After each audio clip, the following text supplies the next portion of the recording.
legacy that's long. That's the legend of the Armstrongs. Questions get answered, oh, you didn't know? Let's start the show. Okay. I was choking to death. Oh, you didn't know? I'm choking to death. Welcome back to the show. It's Road Dogg and Casio. And you're listening to, I said that already. Crap. Your face looks like it's about to explode. Because I literally was choking to death trying to take that last drink of vodka right before we went on the air. Jeepers creepers right before. Jeepers creepers, you know. Man, how are you? I'm doing good. Is this an episode of Oh You Didn't Know? It is, and it sounds like me and you're both dying in the middle of it some reason, but yeah, we're going to be cranking one out today. Yeah. An episode. Wait. Oh, an episode. Yeah. I got it. I get it now. Because look, at my age, it's manual labor.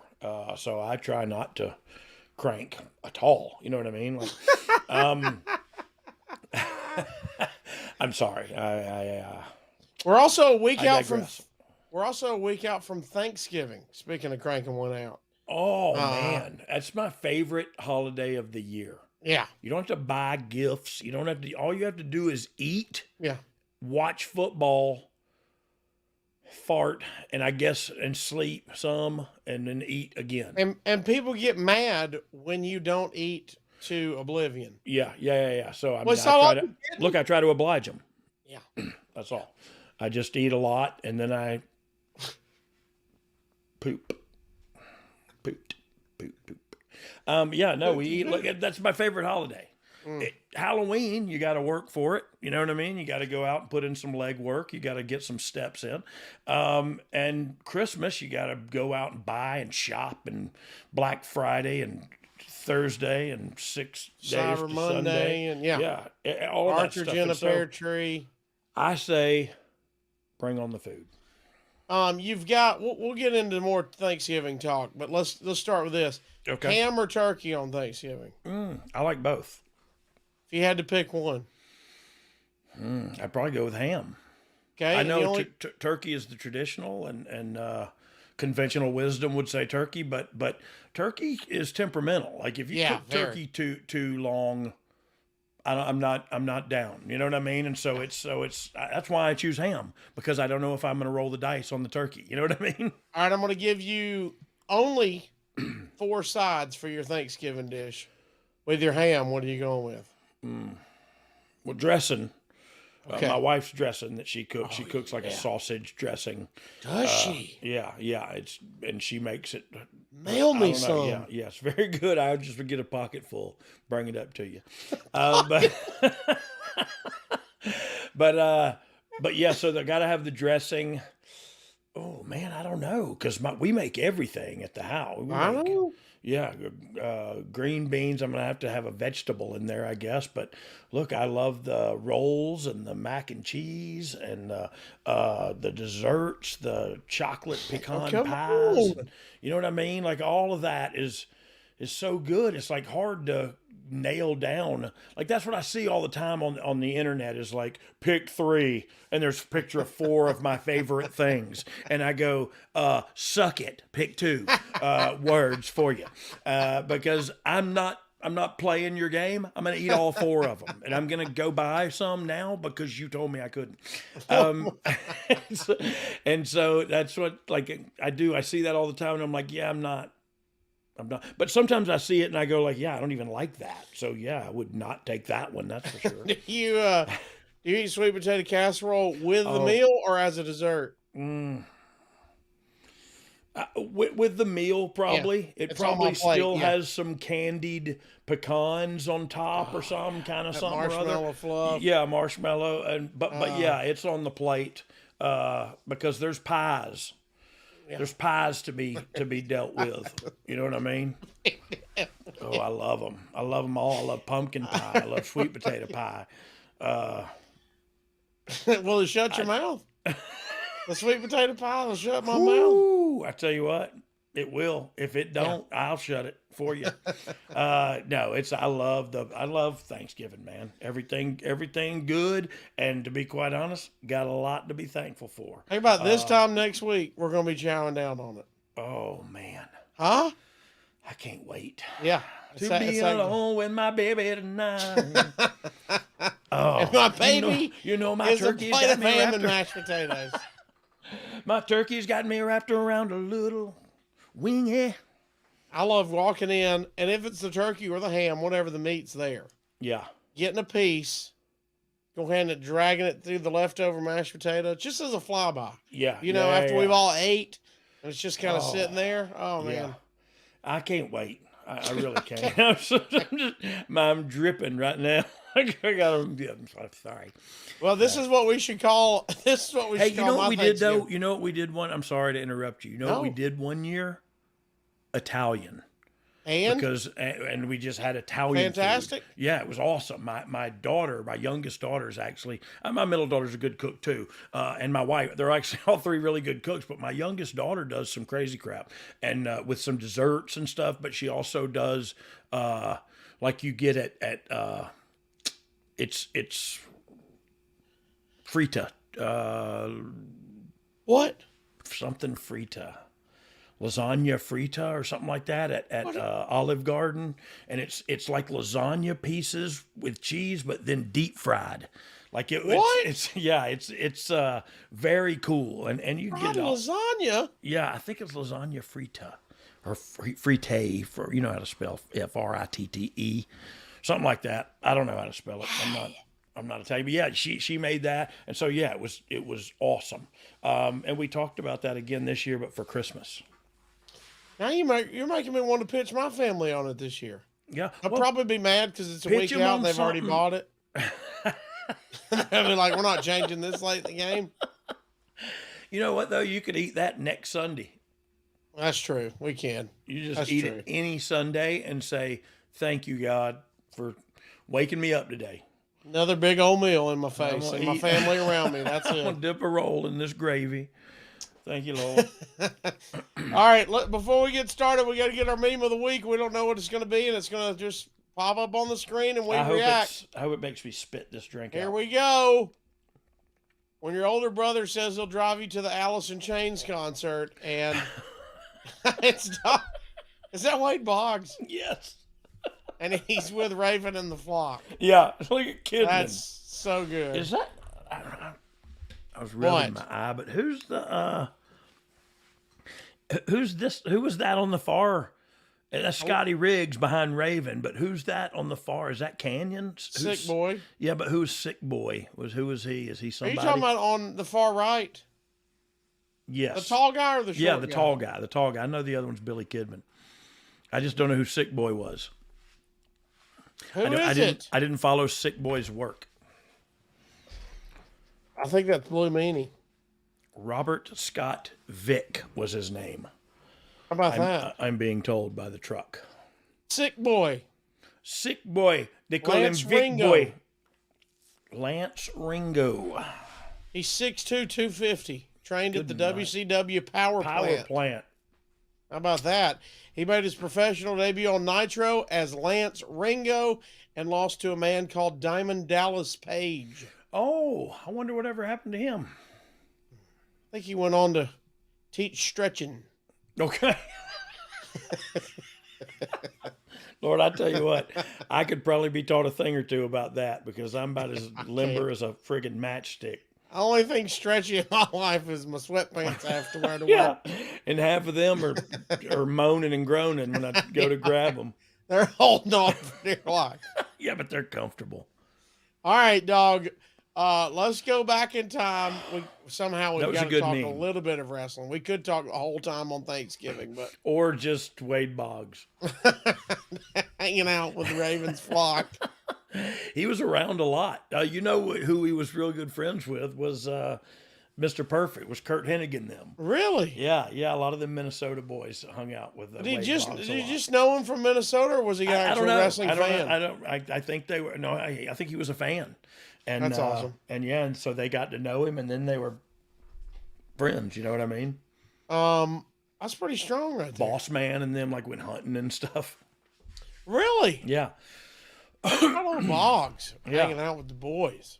Yeah, that's All right. cool. We're going to talk about Survivor Series 2018, one of the most newsworthy pay-per-views in WWE history. Dog. We got a lot to dive into. Let's dive into it. We're coming out of Crown Jewel. TV is taped in England. Right. By the way, you just, in current day, just had a lot of England trips going over. Right. Raw for and the brands. SmackDown, mate. Both brands went over, governor. Went over to England, governor. As well as Germany. I don't speak. They went down the lane. They went down. They went down the lane on the cobblestone. They went and they razor blades. A bit of fish and chips for you, right? Hey, I'll tell you the truth. What? Love me some fish and chips. Love me some fish and chips, especially over there when they have the mushy peas too. Good God, Gertie, 10, 20, mushy 30. Peas. Oh, you know what I'm talking about? It's almost like, I think they're just peas, but they call them mushy peas, and I think sometimes they're mushed up, but they're delicious, bro. They are. I like their food over there because I'm fat. You know what I mean? Mushy peas, gotcha? Yeah, I wasn't ready for you to be a big fan of mushy peas. Google it and see. Make sure I don't. My wife will divorce me if she sees that on my Google search. I ain't Googling mushy peas. I said peas. Yeah, I know exactly what you said. Sometimes you make me laugh so hard I get a headache. Mushy peas. Yeah, mushy peas are good, man. What's it look like? Dom, pull up a picture of mushy peas. I'll tell you what you don't want, or what I personally don't want to eat over there is a steak. I know they have good steak, but I don't know where to find them. You tried it and it wasn't good. Yeah, I just not a fan. Does mushy peas go with goober peas? Do we know? It could. You could put them on goober peas. Eating goober peas. What are goober peas to you? Goober peas are boiled peanuts. Oh, my bad. That's what they really are. Did you know that? No, I didn't. But you've heard the song. Yeah. You're from the South. I was about to say. Never in my life have I heard that song. Are you really? I'm from the South, but not really. Peas, eating goober peas? Never heard it before in my life. Wow. That's only an Alabama thing, I think. Oh, boiled peanuts is goober peas. Hey, we do eat a lot of boiled peanuts around here in Jay, though. Good peanuts around here. And cotton. There's the mushy peas. That looks disgusting. But it's, you know what it is? It's just peas. Do you like peas? Right, but mushy peas looks bad. I don't know why, but I get it. I think it's calling them mushy peas. I like it. Yeah, let's just say I can deal with mashed peas. I like mashed taters. Can we say squishy peas? Are they squishy? No. No, it looks like avocado. Yeah, mashed peas. What if we called them mashy peas? Hey, you just dip other stuff with it? You're not just eating a scoop I was just eating them by the scoop. I hope that's how you're supposed to do it, with a spoon. Oh, my gosh. But I was doing that, a steak fries, and degum fish with that malt vinegar. A little bit of vinegar. Talk about, mate. Sick to my stomach, mate. Right. Throw up. I ate so much I got sick and throwed up. I bet the Peaky Blinders ate mushy peas. Shut up, I'll stab you. Shut up. I don't know. I like waffles. I'll kick your nuts, you. The you after was the good. Oh, God. We've lost him. We've got a paper down. We've got yellow wiggle down. I repeat, the yellow wiggle is. I look like a wrecked school bus now. I thought you said a school bus's rectum. Both. Oh, Lord. If I were juvenile, I'd be mature. Yeah, no, we are definitely juvenile here. Yeah. Delinquents at that. I don't even know my taxes now. I ain't saying on nothing about that. We got on this track because we mentioned England. Right, because we were doing SmackDown over there, mate. Is it different when you film TV in England compared to America? That seems real boring after the mushy pea talk, but that's no. It's not boring. It's not really any different, to be quite honest with you. Of course, the plugs are different, and the thing, you know what I mean. Life is a little bit different. But as far as getting to a building, executing the production of television, kind of the same. You know what I mean? Now, after that, when you because that's pretty granular. You know what I mean? Like, it's to use a Jeff Jarrett word. That's production of television. Now, the bigger picture, you get outside of that a little and you go like, okay, well, so this is the people in America are gonna, or how does, I don't know, I forget how that works, but some way there's 6-hour difference and these people already know, and these people, and so they don't kayfabe it, they spoil it on the internet, and I'm confused about how the 6-hour difference works, but it does, I swear to God. And so there are different things that are problematic when it goes to filming over there. But as far as the production of TV, it's how we do it and what we do it with. And it's, you know, you got a headset on, you yell at people and light him up. God. Rise up lights. Rise up lights. That was good full circle right there. Yeah. It always is. You know, the plan is to build 2 interpromotional matches between the 2 brands, with the women's champions facing off, the men's champs facing off, tag teams, etc. Yep. How do you figure out with the Raw writing team how this is going to go? Do you just start pitching ideas? What if this? What if that? Yeah. And look, you do have to meet in the middle here, and you do have to give and take. And look, for me, a lot of the times, it was give, and I never got any back. You know what I mean? So I just felt like sometimes, because Raw's the flagship, and I was the writer of SmackDown, and this was right when times were a-changing and things were moving to different, you know what I mean? So it was I forgot what we were talking about here. A lot of them telling you what was going to happen. Yeah. So it's the original question, I guess, was, is it any different? Is that what we had talked about? No, I'm sorry. You and Raw writing team figuring out who's going to go. Sure, Shiza Manelli. Yeah, I'm sorry. Yeah. There's a lot of going back and forth and coming up with your own stuff that you would like to do, and then saying, hey, we would like to do this. Is that possible? But, you know, you go in there wanting the best for your brand, but also you got to kind of get what, you know, what's best for the company and what's best for both shows. And so you give and take, and it's not easy. You know what I mean? But yeah, there has to be a mediator, right? Somebody's got to be the final say. And does it get contentious?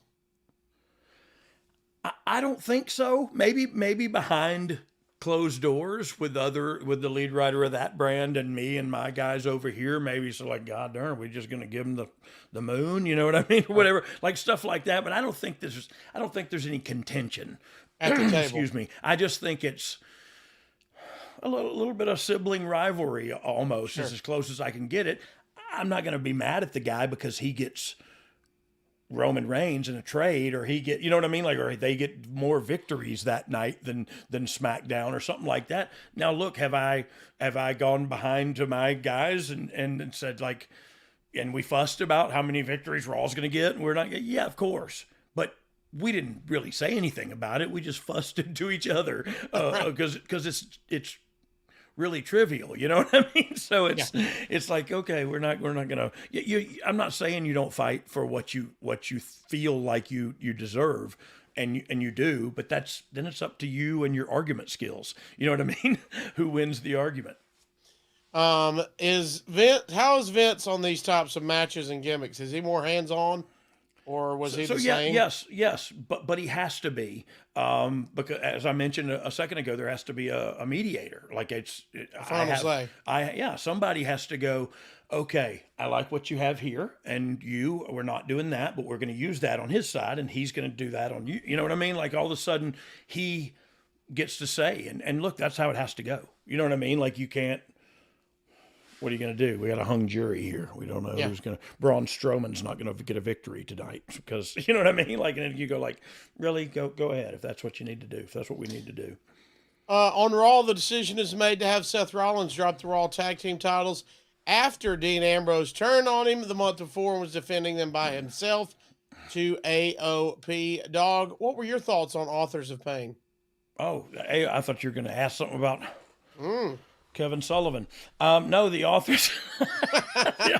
Authors of Pain. Look, I'm a tag team guy, so I love the dudes. Like it's you have the for me, and I know they're not twins, but for me, you have twin magic in men's category, and they're both big, huge guys, international dudes, you know, that were really learning how to work on a high level. Down there at NXT with the teams they were working with and the production that they were learning, the production rate at which they were learning. Like holy mackerel, the sky was the limit. So I'm a fan. I'd love to see those guys back.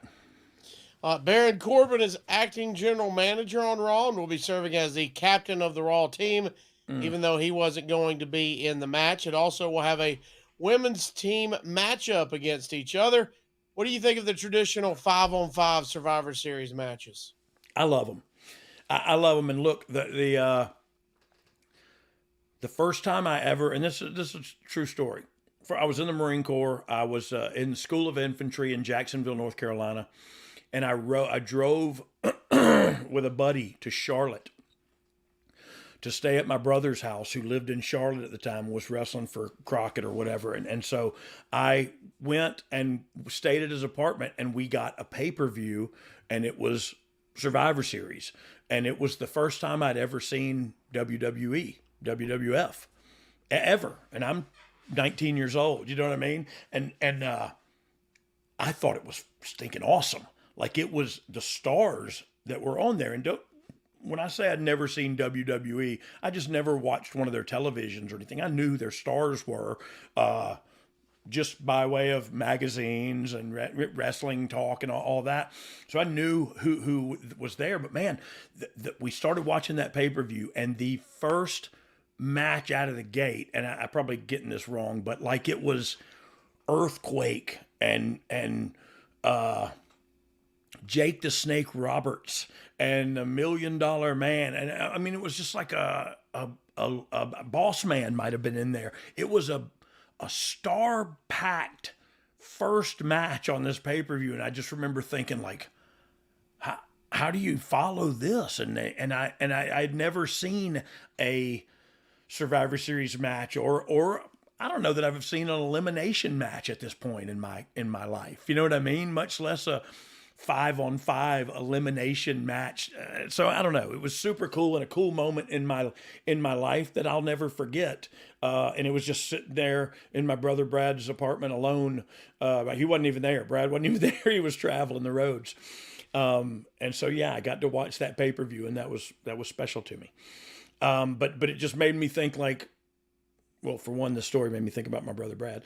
But going there and seeing Survivor Series. So then I see all that. I see all that star power. And then I come to where we're now having to book one. And look, some of the talent ain't as big as some of the talent they were when you compare them to whatever the year. This had to have been 88, maybe. Oh, wow. No. Well, yeah. 13 weeks. August. I don't know, man. It might have been 87. No, it was 88. It had to have been 88. 88 was the second Survivor Series. Yeah, and do you remember do you see who the first match was? Ultimate Warrior, Beefcake, Sam Houston, the Blue Blazer, and Jim Brunzell defeated Honky Tonk Man, Ron Bass, Danny Davis, Craig Valentine, and Bad News Brown. Okay, so I was way wrong on the thing, but like you know what? I don't think that was the one I'm talking about. You think it was 87? No. Or 89? God, it had to have been there. 89 was Boris Zukov and Paul Roma. No, it must have been that first one because that was the talent that was around. And then the Dream Team, Dusty Rhodes, Brutus Beefcake, Red Rooster, Tito Santana defeated the Enforcers, Big Boss Man, Bad News Brown, Rick Martel, and Honky Tonk Man. That was 89. So that's probably it. That's probably it. Like that feels like the star power that I remember. You know what I mean? There was a lot of star power in there. So 87 was Beefcake, Jake Roberts, Jim Duggan, Randy Savage, Ricky Steamboat, Miss Elizabeth defeated Dangerous Danny Davis, Harley Race, Hercules, Honky Tonk Man, and Ron Bass with Bobby Heenan and Jimmy Hart. I honestly want to say now that it was 87. That was the first ever one. It was 87. It was 87 because I remember now we got off. That sounded weird. We got 96. We got 4 days off for Thanksgiving, and that's why I went. But I was in the School of Infantry then, so yeah, it would have been 87. I went in August of 87 to boot camp. Okay. And so that would have... It was held at Ridgefield Coliseum in Ohio. Yep. It's 87 is the one. Ooh. Yeah. I'm nice. Old. I'm old AF, dog. You're old. What about the Jumping Bomb Angels? You know them? No. Yeah, they were in there. They survived. JBA? The Jumping Bomb Angels. A female Japanese wrestling tag team. Oh, I do know who they are. Tateno and Yamazaki. Mm-hmm. I know. I speak. What a great name, the Jumping Bomb Angels. Yeah. Strong name. Yeah, it is. The Jumping Bomb Angels. We need to bring that back. Yeah, we might. JBA. Also at this time, when we go back to Survivor Series 2018, Nia Jax turns heel to work with Ronda Rousey. Jax seems to be a better heel now than a baby face.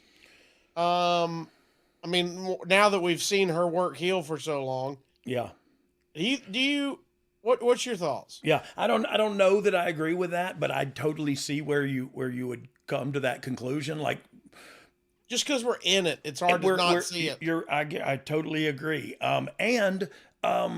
Here, this is a philosophical question, and it really varies from person to person as the answer you'll get, because I think there's legitimate feelings all the way around. So her as a babyface is hard to get heat on, because she's so much larger than any of the other women. You know what I mean? So it's hard to for her to sell and be believable to a Shotzi Blackheart or whoever we're talking about here. You know what I mean? So that's, you're kind of swimming upstream if you go in that. However, I totally loved her as a spokesperson for love yourself. You know what I mean? Like, I think that's totally empowering, and I have daughters, and I think there's totally a spot for that kind of baby face. Again, she just has to be dominant. You know what I mean? And at some point, the dominant babyface needs a legitimate opponent. You know what I mean? And so interesting to see where they go with her in the future creatively. Yeah.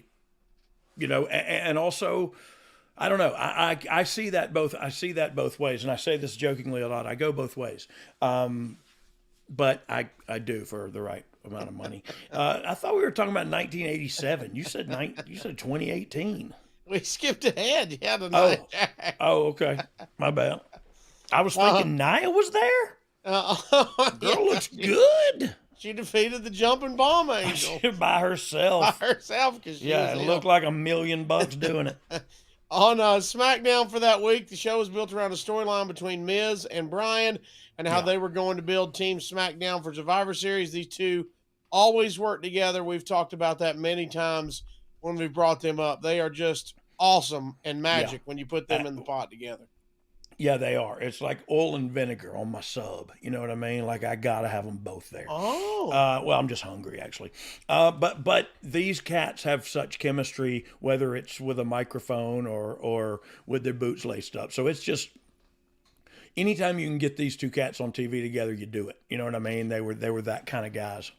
They were those kind of guys. They were. Here's an interesting what if. Okay. We also saw Rey Mysterio and Andrade almost face off as well. Yeah. Could you have seen them as a long-term tag team?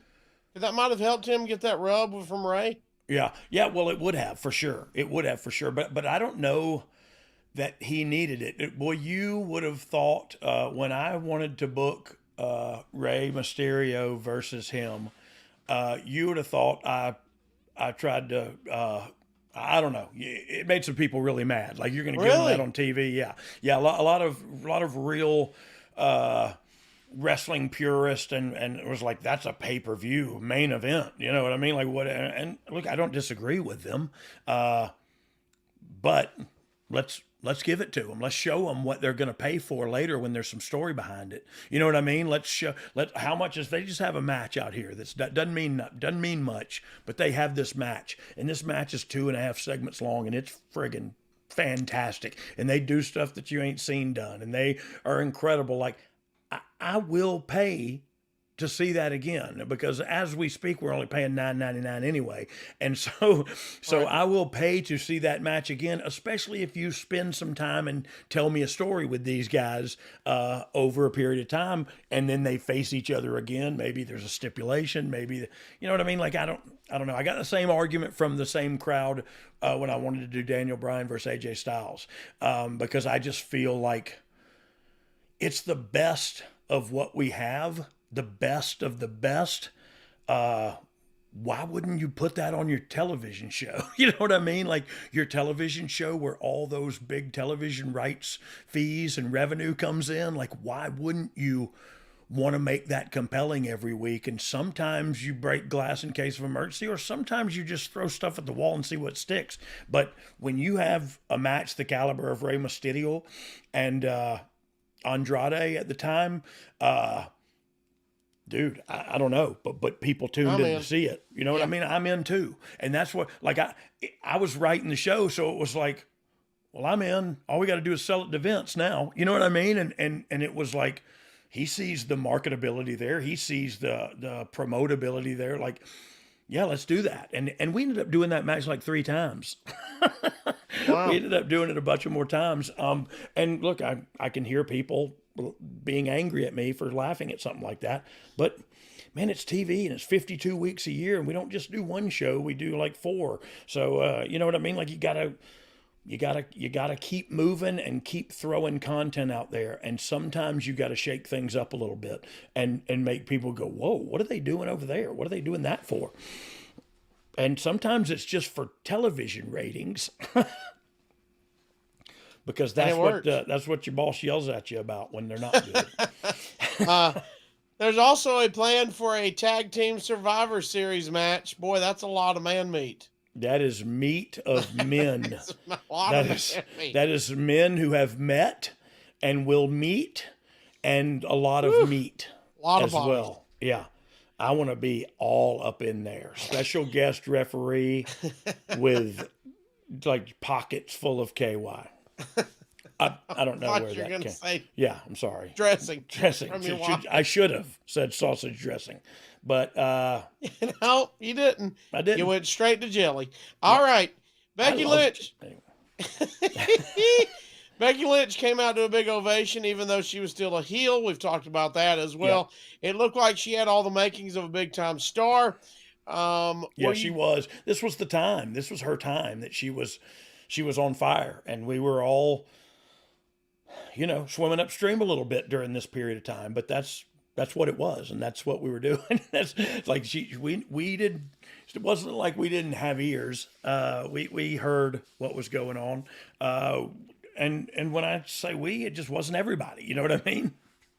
Was also the original plan was Brock versus AJ and Rousey versus Becky Lynch at Survivor Series, but 2 big things took place that changed the course of nature. Oh, The most infamous one is Nia Jax fracturing Becky Lynch's nose in the Raw and SmackDown's Women Brawl. Are you backstage at that show, dog? I am. And look, I don't want you to throw it up because I want everybody, because I think everybody who's listening to this totally remembers that picture of her in the crowd and SmackDown blue shirt on, blood all over her face, and but proud as a peacock and looking Irish and bloody and bad apple, man. That's there she is. Yeah. There she is. What do you know, and it all came down to fate. You know what I mean? I think I spit on the camera. I'm so excited. The reaction, the visual, everything looked so good. It's reported at the time that Becky versus Ronda was decided upon that night that it would happen at WrestleMania. Did you know that to be the plan? I did not know that it was made that night. Like I heard about it soon after, but I just didn't know it was something that I can imagine. Yeah. I can imagine the flight home and the conversation that was had. If me and you were driving home, and look, I can't afford a deadgum chicken basket, but much less a $1 billion wrestling company. But if me and you were driving down the road after that show, what would we have been talking about? That visual, that image, that man, that's everything. She's beautiful. She's Irish. She's red hair, the blue and the red blood, and it was just so visual and so it's so weird, dude, to see such a beautiful woman covered in blood. And you don't go like, oh, bless your heart. You go like, hell yeah. You know what I mean? Right. That's not normal or probably cool or anything to feel like that. But that's the feeling. That's the feeling that came out of that. It was like, hell yes, I would follow her. And, she's on a horse in front of all the thing. You know what I mean? Right next to Mel Gibson. And she's going like, we're gonna kick that asses. And then she takes blood and puts 3 fingers of blood across her face, and there they go. Like, yeah, I'm following. That's my girl. You know what I mean? Sadly, with Becky's injury, she could not wrestle at Survivor Series, but it helped make the WrestleMania main event start to take shape. And that's the bigger picture, of course. Yeah, of course. Looking at all times. That's the biggest picture. 24/7, 365. You know what I mean? Is that Mania card and that show. Not saying that the other shows get neglected, but that show is always in sight every year for 11 months. You know what I mean? Yeah. Since you are back there, I got to ask, the fight between Becky and Nia in the ring during Raw. Yeah. How real did it get? Was there heat on Nia after this, or was it just something that happens when you play fight? Yeah. So that's just what happens. And look, I don't think it got real. I think it was an accident, but it was an accident that landed. You know what I mean? It's a lot of time. That happens a lot of times. Thank God in heaven above, it doesn't happen to your nose every time. Sometimes it's in the side of the head. Sometimes it's in the jaw. It's in the ribs. It's in the, you know what I mean? So you play wrestling at 100 miles an hour, right, or as fast as this body will go, and hit another body at that speed or whatever. You know what I mean? Things are going to happen. So that's, to me, it's part of the gig. And if you come back selling or come back mad, it don't look good on you. You know what I mean? You got to come back and go, hey, good stuff out there. Sorry about that. Whatever. But you come back, you gloss it over, and you say, no, that's good for the business. And it sounds hokey, but how good for the business was it? You know what I mean? It was literally good for the business. Now, having said that, I'm not climbing under a TV table and gigging myself. That just happened. You know what I mean? And then that made the moment more organic and real because it really just happened. We really saw what it made it happen. You know what I mean? We could rewind it and holy mackerel, now Nia's a crippler. You know what I mean? She's put her out of business and busted her face open, and holy mackerel. So it was great. It was great for business, man. Speaking on the business end, Charlotte is chosen to be Becky's replacement. That makes the most sense, of course. You can throw Charlotte into any big time match and it makes sense. Well, and look, that's what, that's what people got mad about it then too. Like people were hot about, and it was still on the Charlotte, and it was just a pick a side, Charlotte or Becky. And because they're both working, they're both great. So and the hardcore fans had picked a side and they picked Becky. And look, I get it. It was Becky's time to shine, but the injury happened. And so imagine the conversation. Who would get that? Who would get that chance? Who deserves that chance?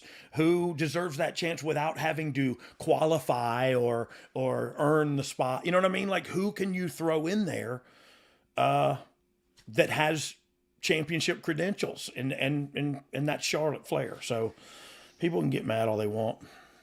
All right, as we continue. Or maybe nobody got mad about that and I just made all that up to be a bitter old man. They probably got mad at it. Hey, get off my lawn. They get mad at everything. I know.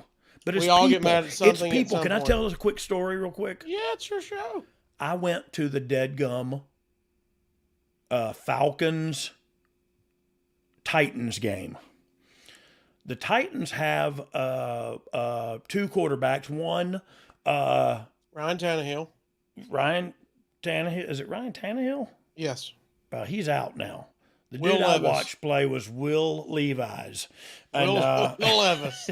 Yeah, Will Levis. And he did a dang good job, too. He did a hell of a job. And they won. But they have another quarterback that they put in and do like the Wildcat and do some Malik different. Willis. Yeah, they boo him every time he comes in. And I heard a guy behind me yelling at Coach Vrabel, like, why are you putting him in? What are you doing? And I want to turn around and go like, you friggin' moron. It's like, you're sitting in the stands, jackass. You know what I mean? He's Coach Mike Vrabel. I think that's his name. He's the coach of the Titans. I don't know if you know that or not, but you're a programmer for AT&T, right? Yeah, why don't you go do that?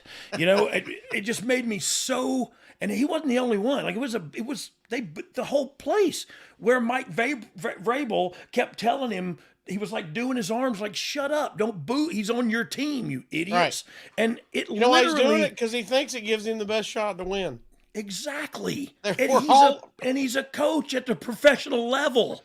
Like what makes you think for 1 second that you're better or smarter than him when it comes to the game of football? And it let me know that it's not wrestling fans alone. No. It's human nature to think you're better than everybody else. And that's sin.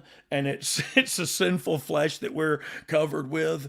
We just think we're better than everybody. And the truth is, we think we're all kings and queens and we're all, royalty and I'm this is special, I'm special. No, we're just some little ants marching around until our time's over and we're doing the best we can, all to try to get along and do what we can. But don't boo the guy on your own stinking team. Like, he's on the team and the coach voted to put him in right now. Booing him makes you look stupid. So if you don't mind looking stupid, continue to boo. Okay, thank you. That's my rant. It made me mad, dude. It hurt my heart because I saw the coach going like, what are you doing?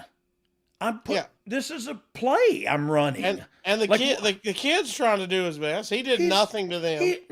He's doing his best and he's on my team. Like, I just want to slap that. I just wanted to slap the dude. And I thought, well, that's probably not a good, like business strategy. Yep. That was a good call on you. Good call. So I didn't hit him, but I did talk horrible about him on the drive home. There was traffic, so I talked longer than usual about him. But yeah, that made me, it wasn't just him. It was 40,000 people. And I was angry at all of them.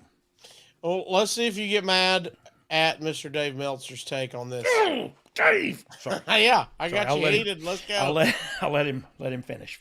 This is his take on the injury situation. He said, the reality is the most dangerous and most reckless move on Raw that night were both of Lesnar's German suplexes on Sunil Singh, but Singh somehow didn't get hurt badly on either, and it didn't result in a match people were looking forward to being canceled. I heard more from talent about Lesnar, including the frustration and reality that he's pretty much bulletproof. But if we understand the sports entertainment world that Lesnar and Styles and Rollins are going to get leeway since main event guys are supposed to work snug and rough, the situation with Jax is a question. It's not the first or second injury, and while the high profile nature caused a bigger reaction than most, it's also a real issue. Dog, can you compare these instances together? Well, I don't understand what he's saying is the real issue. But maybe that's because I stopped listening about halfway through. No, I really don't. You got to the end, and he was like, and I was like, well, what? He's saying she's caused more than one injury, and it's an issue now. And they're getting more leeway because they're main event guys, and why is she getting leeway? I guess I'm not sure. Yeah, look, and that's it too. Is I'm not sure. Is there a double standard when but I don't think she got in any trouble. You know, like I don't know. I'm sure people who know could bring up the injuries that happened with her in the ring, but you know, there's video edits of it out there. There's a lot of stuff that even the video. I don't know. I haven't seen the video evidence, so people say that all the time, like, oh, she's hurt all these people, but I don't know. I haven't seen it. I don't doubt it, but she's a big, good-looking, athletic girl. So if she does something snug, it might be El Recito. I don't know. Like I said, I haven't seen the footage. I saw this one, and I thought it was an accident. Now, look, I could be wrong, but I don't see that. I don't see that. I don't see that in her, but maybe I'm wrong. Well, you know the backstage politics. Let's just say it's wrestler X. Yeah. If they have a history, yeah, they've hurt 2 or 3 people. Is there ever a, hey, we need you to tighten it up? I know it's an accident, but we need to get it together. Yeah. What happens there? Well, look, I can use an example, and I use it. I don't think I'm telling stories out of school. Like Wade Barrett used to do this ripcord finish, and it like hurt a couple people, and so they just said, "Hey, can you get a new finish?" You know what I mean? Like that. That's the gist of it. It wasn't like, oh my God, you got heat and you're going. You know what I mean? Like look, sometimes things hurt in this business, and you get hurt, and you go like, oh. Okay, well, yeah, if that hurts you, I'm sorry. I won't. Look, back in my day, I just said, look, Scott Steiner, if you're going to suplex me 5 times in the match, you have to give me 2 Oxycontin. And that's the rule. And so that's how we got through those. But that's no longer the way of the world, my friend. You have to survive. And so, look, is there a double standard? And I'm not talking about male, female. I'm talking about status. Yeah. Tier. If you were a younger talent and you hurt somebody, you might get treated differently than a star who did it, because that person may have a track record that says they don't do that. And so it's, oh crap, it's not so much leeway as it was an accident. Seth Rollins broke John Cena's nose all over his face. You know what I mean? Right on TV.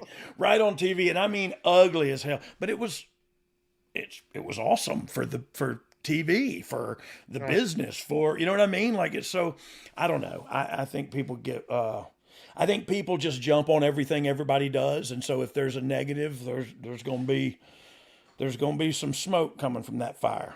Well, Nia is also, from fans' perspective, a heat magnet. And especially if they don't like her, they're going to look more and more into what she's doing wrong. For every nook and cranny in her game. You know what I mean? Yes. They're going to look for every that's for everybody. If they hate them, you look for stuff to more, hate more. And so I'm not saying she's Daniel Bryan. You know what I mean? I'm not saying she's, who's the best there ever was now? I know that there's been like 7 guys say that. So, but whoever they are now, whoever the best there ever was is now. I don't know. It's you know what I mean? Like, yeah, we're good there. I just don't know what she's done that's so horrible. But maybe I'm wrong. And I admit if I'm wrong. The next night, two of the best, Daniel Bryan and AJ Styles, go at it on SmackDown, and Bryan would defeat AJ to take on Brock Lesnar at Survivor Series and win the WWE title. And so what about that? What about, to me, you just read that and that sounded awesome. Like Daniel Bryan versus, like that's a main event anywhere in the world, even to wrestling purists and casual fans, I think. And I don't know that there are that line is so distinct anymore. But they had broad appeal, and it was going to be a great match. And did you hear what you just read was on the line? The opportunity to face Brock Lesnar at the following pay-per-view. So I don't know. To me, like, people get mad about stuff, and you go like, really? That sounds pretty good. This was a last-second change, as we talked about earlier. The plan was, quote, different at one time. Second year in a row, there was a last-second change. Do you remember why? I do not know exactly why, but I know Brock and AJ seemed more marketable than Brock and Daniel Bryan. No. Because now I'm confused. Daniel beat AJ Styles on SmackDown. Yeah. So he got to take on Brock at Survivor Series to win the title. So this was a different time. I'm sorry. No, I don't remember why this happened. Is this a creative decision, or is this similar to Brock not wanting to work with Jinder Mahal? Do you know? It could have been that, but it couldn't have been that for these two guys, for Daniel or AJ. Like Brock worked with AJ, so he'll work with that. You know what I mean? Like Brock, I think Brock probably would love to work with AJ. AJ's a pit bull, man, and that's what Brock feeds off of, that kind of energy. And so you don't remember him saying, "I won't work with AJ"? No. I know for a fact he did not say that. So that's not the case here. I just don't know why the last minute change. What the last minute change was.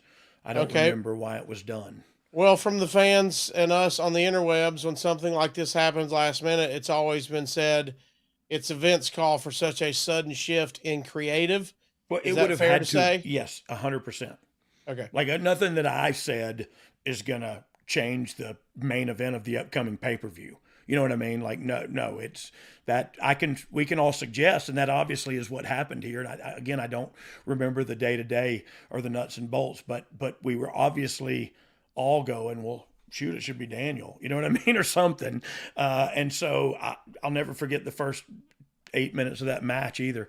I was just in my head just going, God, Daniel, what did you sign up for? And I was scared for him. From the Observer, there are a lot of facets to this story. Let's see what he's got to say. Let's see what they say. Part of it doesn't make sense on the surface, given that a Lesnar versus Bryan match seemingly works best with Bryan as the babyface taking a beating. Also, Lesnar isn't turning face, given his next opponent is Braun Strowman. Even if Styles was to turn heel just for that alone, it would make sense to do so after this match is over. But the usual rules of logic don't work because, quite frankly, first off, they no longer matter. And second, based on what happened with Lynch and what happened with Lesnar until he did the He Hates WWE and No Shows Dates storyline, the heel turn could end up jolting him into more popularity. In fact, that happened with Bryan years ago with Sheamus, where he was supposed to be the humiliated babyface, losing in seconds at WrestleMania to lead to Sheamus being moved into the top babyface position. And the result was people didn't go for Sheamus, and Bryan became one of the most popular guys in the company. Bryan was wanting to turn heel. His babyface booking was hardly the best. He was even booed a little when he had his title match with Styles in Atlanta, although most of that is because Styles lives in Gainesville, Georgia. I was about to say, man, why would you even say that? Like, of course it's because AJ's from Georgia. Like, okay, we're in Atlanta, and AJ's from Gainesville, Georgia, or wherever, Athens or somewhere like that. Always rooting for the Dogs. He's ready to go. God almighty. All right. It's crazy to think, though, just 7 months into Daniel Bryan's return, he'd be turning heel. What did you think of the idea? Do you remember if you were for it or against it? I don't remember, tell you the truth, because sometimes you're not for or against things like that. Well, you shouldn't be, because you got to be thinking of a bigger picture. Where do I need this guy's star power? Do I need which side of the roster do I need it on? And are we doing a trade in 3 months? And do we need to move him? You know what I mean? Like there's other facets that go into these kind of decisions that unless you sit in there every day in these meetings and you see how things transform and you see how things go down, unless you've been in there and done that and then gone and sat with Meltzer and told him about it, which I can imagine a bunch of people have, but you don't know what's going down then. If they had sat down with you, you'd know, hey, sometimes you fly by the seat of your pants here. You know what I mean? And we're doing what we do on a shoestring budget and making chicken salad and still doing it at a successful rate. And so that's just what we do. Do you remember Daniel's opinion on it? I don't. You remember him if he wanted to turn heel or if he was against it? See, that conversation would have been like if it was going to go down, that conversation would have went down between him and Vince probably. Okay. This is where we need you right now. This is what we're going to do. You know what I mean? And Daniel would have probably had say so post that. You know what I mean? Like, okay, that's what we're going to do. What if I do it like this? You know what I mean? Like, yeah, that now we're collaborating. But also, like I've heard people tell him, no, I'm not doing that. You know what I mean? But you got to think it's good, right? And also Meltzer doesn't talk about Daniel Bryan that whole time after the Sheamus thing. Daniel Bryan was pushed into the Team Hell No thing. And like, there was a lot of character development for Daniel Bryan, throughout that time. Yes, he became the leading babyface of the day. So, but there was a lot of time and a lot of content, and a lot of forethought and a lot of entertainment came out of that dude. So anyway, different strokes, man. How about this from the Observers? He said some thought that Styles wasn't going to drop the title for at least 2 more months because he was at 371 days, and the longest title reign of quote modern post Hulk Hogan 1988 loss era was 434 days by CM Punk, who isn't the most liked man in the history of the company independent contractors. He also still had a potential title challenge run with Randy Orton that was fresh and possibly could have done more with Bryan, but really Vince McMahon doesn't come from a school that thinks like that. You remember thinking this is going to be a guy that's going to have the longest reign since CM Punk, or is that not even a factor, really? Right, it's not. I mean, it's okay. Look. When you put the title on a guy, he's going to have it for a minute, unless he's the Iron Sheik. You know what I mean? Unless he's just the guy to get it to the other guy. But you don't think like that. You have conversations way before that about, hey, what if we put the title on X? You know what I mean? And then he goes, well, okay, let's just start from there. Who are his opponents? And you gotta have thought about that. And you've got to have thought about, okay, well, this is the next 8 months of television. And here's his 4 opponents in that. You know what I mean? And we got to try to get 2 out of each guy. And we're going to, you know what I mean? So, and you got to sell him on that. And then you got to, and so but there's always going to be, look, now it's just the head guy in charge of content is just Hunter. So you're still during this Survivor Series build, they're still going in there to him to mitigate, this is what we're going to do. Because I have the weight of the company on me. I'm going to make the decisions. All your ideas are great. I love them all. We're going to use 90% of them. 10% I'm going to use, but in a different way. You know what I mean? Like it's all phony baloney wrestling. It's just, I love it. And everybody that I know loves it too. And we get together and talk about it a bunch. And then one guy says, yep, that's what we're doing. Or nope, we're not doing that. Get back to the drawing board. And that guy, so I don't even know what we're talking about. Survivor Series is awesome. Back to the Observer. This was not scheduled. They're just burying us. This was not scheduled for Crown Jewel nor anywhere until the weekend. The heel turn was talked about, but not decided if or when until the afternoon of the show, where Vince made the call that if they were changing the title, they may as well do it all at once for maximum shock value. When Bryan was cleared in March, the idea would be that he would be a heel by the end of the year or ever seemed as preposterous as the infamous Buff Bagwell heel turn coming back from a broken neck. But given his booking over the past few months, it's not preposterous at all. Bryan and Shane McMahon got into an argument on television before the title win, and given the time of year it is, it may have teased Bryan versus Shane, but we were told that is no longer a WrestleMania direction. Dog, when you're going to last minute like this, do you have WrestleMania figured out after all these last minute shifts? No. Okay. Because then you got to go back to that drawing board. You know what I mean? You've made all these initial immediate changes. How does that affect the last domino that we put down? And so you just kind of got to go back and go, okay, well, this still works, but we got to get the title back on him, or we got to, you know what I mean? You just go back to the drawing board and go, does any of this still work? And if not, we need to sit down and fill it all in, you know? It's just a never-ending process, but it sure is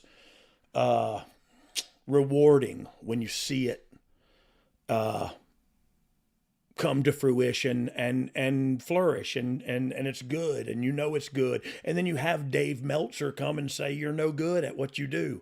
And then you go like, you question yourself, like, is he right? Am I no good at what I do? But then he says things like, well, Vince McMahon doesn't think that way.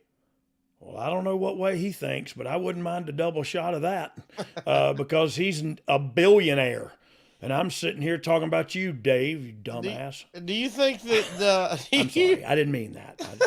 I'm just being mean. I mean, I like waffles, but I'll kick you in the nuts. Hey, right square in the nards. Do you think the WWE does its best creative work in these situations? I actually do. Now we're fueling on adrenaline and making it happen? Man, I don't know if I said this on this show or on the live thing, but there's so much going on, and when changes happen and you have to revisit what you had, 9 times out of 10, man, it's more exciting, it's more entertaining, it's more, you just go back and poke holes, you know. And sometimes, like I said, if you change something today, we could, and I guarantee you we had stuff written for the next 2 or 3 weeks, and should have been out longer, but that's not the way we were rolling at the time. Written out.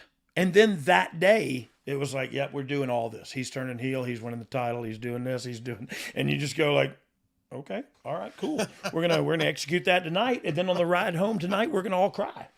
Just hug each other and cry.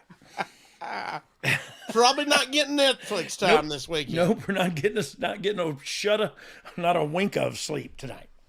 All right, dog.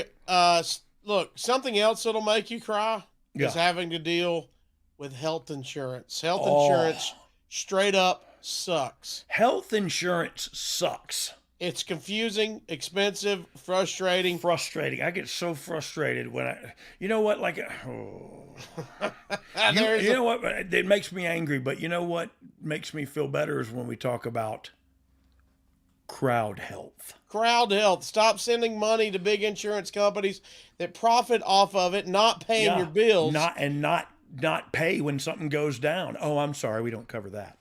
48 million claims on Obamacare last year were denied. They were rejected. Like you said. 1/5. Yeah. 1/5. That's a lot. If you're doing the math. Yeah. I'm not. Okay. We did it for you. That's 1/5 are getting rejected. Wow. You don't want to take that chance. Like we said, there's a better way. Yep. The alternative is crowd health. It was created to get rid of the headaches of health insurance. For $175 for an individual, or for just $575 for a family of 4 or more, you'll get access to a community of people who are willing to help out in the event of an emergency. You'll also get telemedicine visits, discounted prescriptions, and more. All this without doctors' networks getting in the way, dog. Yeah, and that's part of the confusing and frustrating and expensive part is, I'm sorry that he's not in our system. But he's the doctor that's close to me. I'd just like to go see him, please. I can't do that with the expensive insurance. I can do that with Crowd Health. Yep, let Crowd Health help you with your healthcare needs. You can get started today for just $99 a month for the first 3 months when you use the code WRESTLE to get the healthcare you deserve. Crowd Health is not insurance. You can learn more at joincrowdhealth.com. That's joincrowdhealth.com and use promo code WRESTLE to get started today for just $99 per month for the first 3 months. And be sure you tell them you heard old Road Dogg bragging about him. How about that? You didn't know? Hey, so I wanted to just reiterate something you said earlier. It's a community, and talk about a community. This is where people help people and take bureaucracy out of the way. Yep. And I think that's the way of the world going forward, because people are sick of it, man. People are sick of big pharma and the government having a hold on them. And it really is a stranglehold. So yeah, crowd health. You think you should have the peace of mind of I've got insurance, so if I'm good. If something happens, I'm gonna be taken care of, and that is not the case. When I found out I was pregnant, they were not going to cover the pregnancy, and so you know what? That's ridiculous. But with crowd health, I had a healthy baby boy. The community, and here I am doing a podcast for you. All right, Dog, let's get to the actual show from Los Angeles. The Wrestling Observers voted a thumbs up. 61.6% said thumbs up on the show. Look at there. We're going to get into it. Let's do it. From what you remember, there was some great wrestling on this show. A ton of great wrestling on this show. All right, here we go. Survivor Series 11/18, Staples Center in Los Angeles. Filled with a lot of unique things. The show was built around the idea that Raw did a clean sweep over SmackDown, winning every match, except that SmackDown actually won the first match. It was explained that, in fact, pre-show matches don't count, actually, over and over. Yeah. Was this something you were for or against? It was a rib on me. Oh, wow. Really? It was it was totally Vince ribbing me, because, they won the SmackDown, they won the pre-show, and the pre-show doesn't count. This was one of the ones that was where we didn't get any victories. And so, like, afterwards, it's like, is he ribbing us or what? we're not winning any. No, I think New Day is winning on the pre-show. Like, great. And the Raw versus SmackDown feud is pretty clear throughout the show that the advanced sellout crowd of 14,000 fans were pro SmackDown crowd. How about that? Hey, I don't doubt that a bit, because I think this is what they were. I think SmackDown was becoming a good little wrestling show, man. And it was quickly becoming like, this was some of the times where one time in my whole run there did we beat Raw, but it was not fair. They had something up against them. But like we beat them, and it was like a big deal then. You know what I mean? Like, well, holy mackerel. And it was during this time, there was some good wrestling on there, man. He's got some good questions. He said, if SmackDown is the babyface promotion, why does Raw always outdraw SmackDown and draw higher ratings than SmackDown? And given that SmackDown is behind, why would they be booked to lose every important match? Well, actually, that probably is part of the new Shane McMahon character scheduled for Q1. And so he's already got it written out. How about that? What was that Shane McMahon character that Meltzer references here? He's got it all figured out, don't he? What do you remember? Do you remember of a Q1 Shane McMahon character coming at us? I do not remember that, but you know, I mean, if that's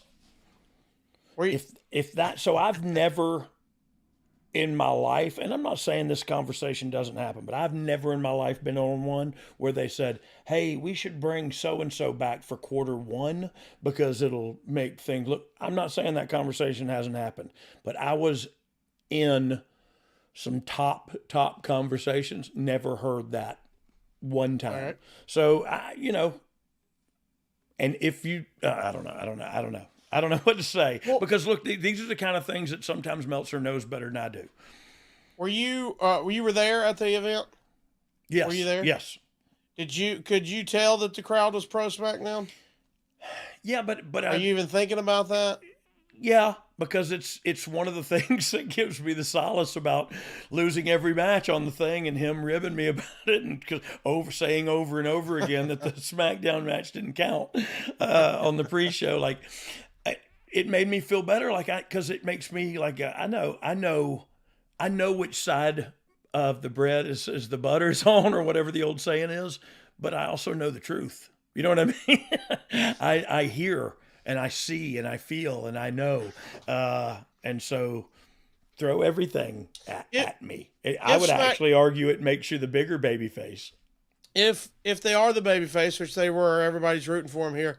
What do you attribute Raw drawing more in live events? Is that just a traditional name? It always carries that weight? I think so. I mean, I really do. I think that's the flagship show, man. It's been forever. And so right. we don't run that way anymore. We still do individually branded live events, but for the most part, they're super shows that are dual branded. And so we keep the matches brand specific, but everything else is dual branded. You might see a Raw match and a SmackDown match. So I don't know. I think it's smarter business that way too.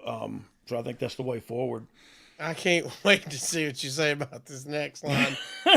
The Observer will continue. As for next year, please ditch the red and blue t-shirts in all the matches. The fan who care know who is who. They made everyone look like minor leaguers.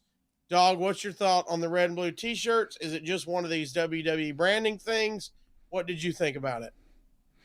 Yeah, look, I think everybody's always challenged to make it their own. You know what I mean? Do it up however your character would do your shirt. If you know what I mean? If you just want to tuck it in your pants or however your character would do it. But I agree with him that people who watch every week and know, but like there's 10 people in the ring right now. Who's who if they don't have those shirts on? And I get it. I know who's who.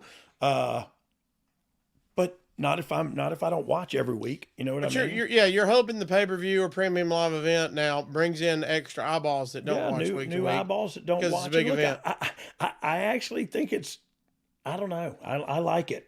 I like it. I don't know what to tell you, man. We haven't talked about this guy before. During the pre-show and later, they announced Lars Sullivan being brought up. It wasn't clear which brand he was supposed to be on. There is no specific destination or major program formulated, but the plan is for him to get a super push. He is the Vince McMahon kind of guy.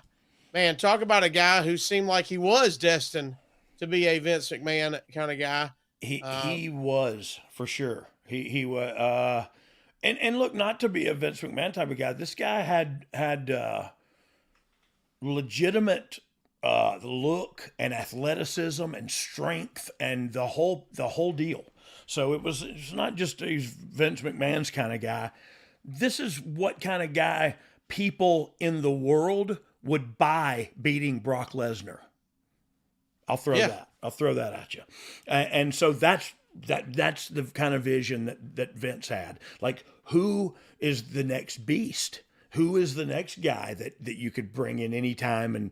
And this cat was athletic. He was learning. Yeah, good dude too. Respectful dude. Like I never had any issues with him. Always was super impressed by him. Had some issues in his personal life. Kind of some, I don't know, salacious or what say you will. I don't know how to describe him, but yeah, he's got some stuff happened. Yeah, who doesn't? That's one thing. Is boy, we like to pile on when somebody trips. Don't help him up, whatever you do.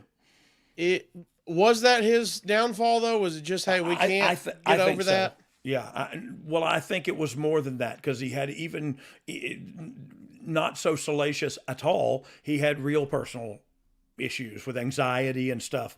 And so I think his truth be told, I think his anxieties and stuff is what really did it, because what are you going to do in the day of today? You're going to make fun of him for what he did in the past?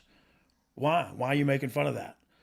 Like, you know what I mean? Like, right. If it's a guy who has already anxiety issues, things of that's now everybody's attacking him. Everybody's attacking him. And the truth be told, it's those same attackers that preach all, Hare Krishna and everybody get along, but you son of a gun, you can't do that. Whatever. Like, I mean, we all have skeletons in our closet. That's for dang sure. I just think it was his internal stuff that was more an issue than that external stuff. Have you heard any updates about him lately? He's kind of stayed off the radar. I have not. And I As a human being, wish him the best wherever he's at, whatever he's doing. When you live in a glass house, you do not throw rocks, man. Yeah. And we all do. We just all don't admit it. All right, here we go. Matches. First match, Team SmackDown, Big E and Xavier Woods and Jimmy and Jay Uso and Eric Young and Killian Dane and Luke Gallows and Carl Anderson and Primo and Epico won the tag team elimination match over Team Raw. Scott Dawson and Dash Wilder, Kalisto, who was later replaced in the match by Grand Metallic, Lince Dorado, Bo Dallas, Curtis Axel, and The Ascension, Chad Gable and Bobby Roode, the match that doesn't count in 23 minutes and 16 seconds. Think about, and so I said earlier about thinking about Survivor Series and that big, huge opening match I watched.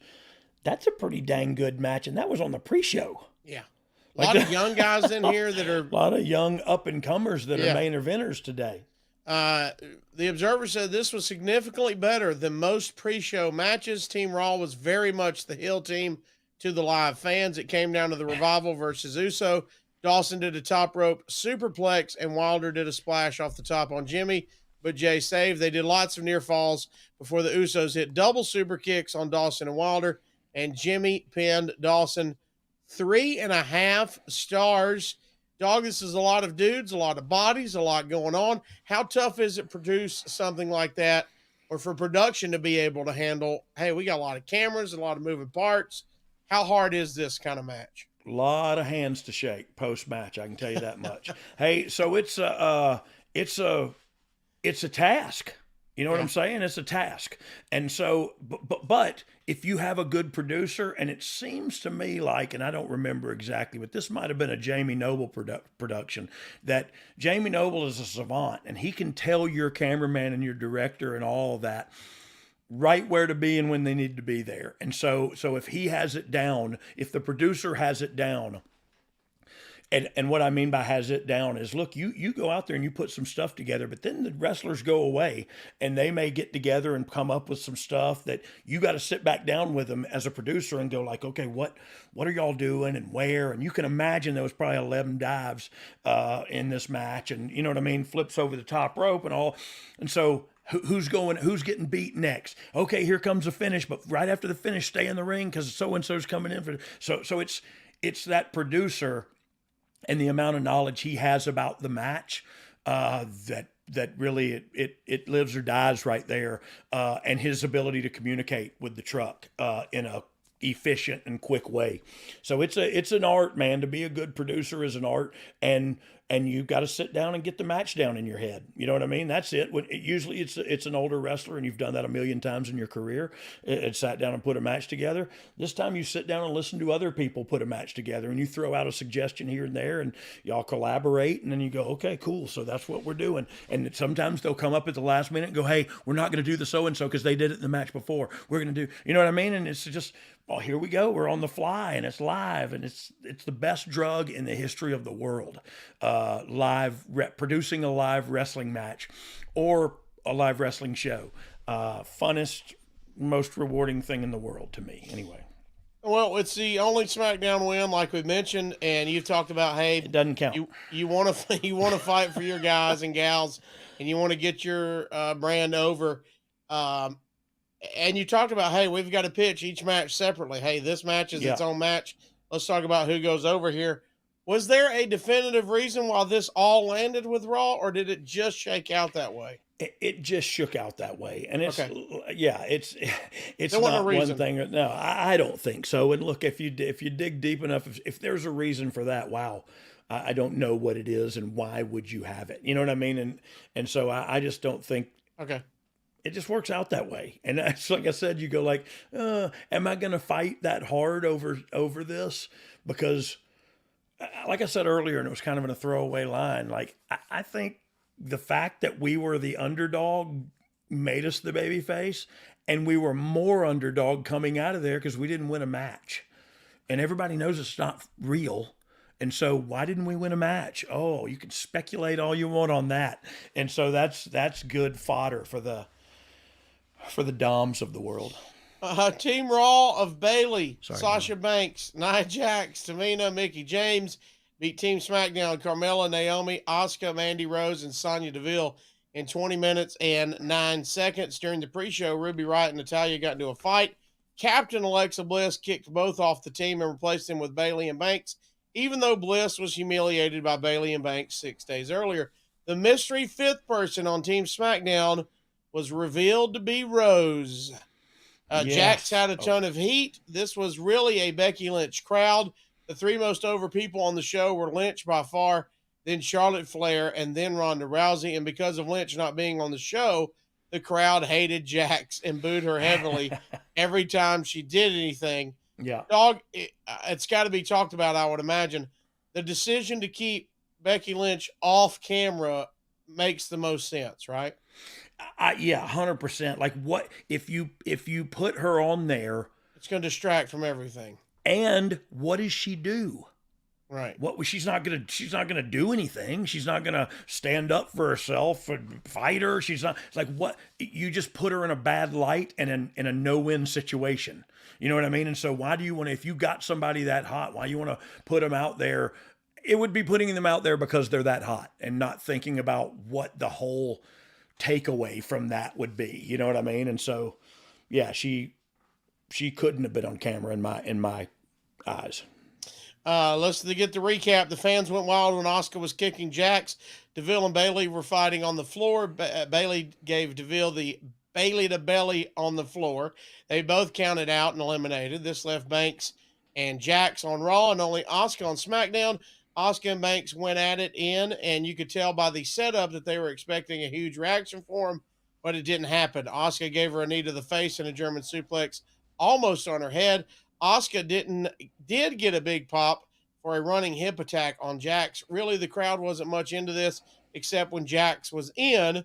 Banks was on the top rope to give Asuka a Meteora, but Jax shoved her own teammate off the rope onto the ring, and Asuka then used the Asuka lock for the submission on Banks in 1929.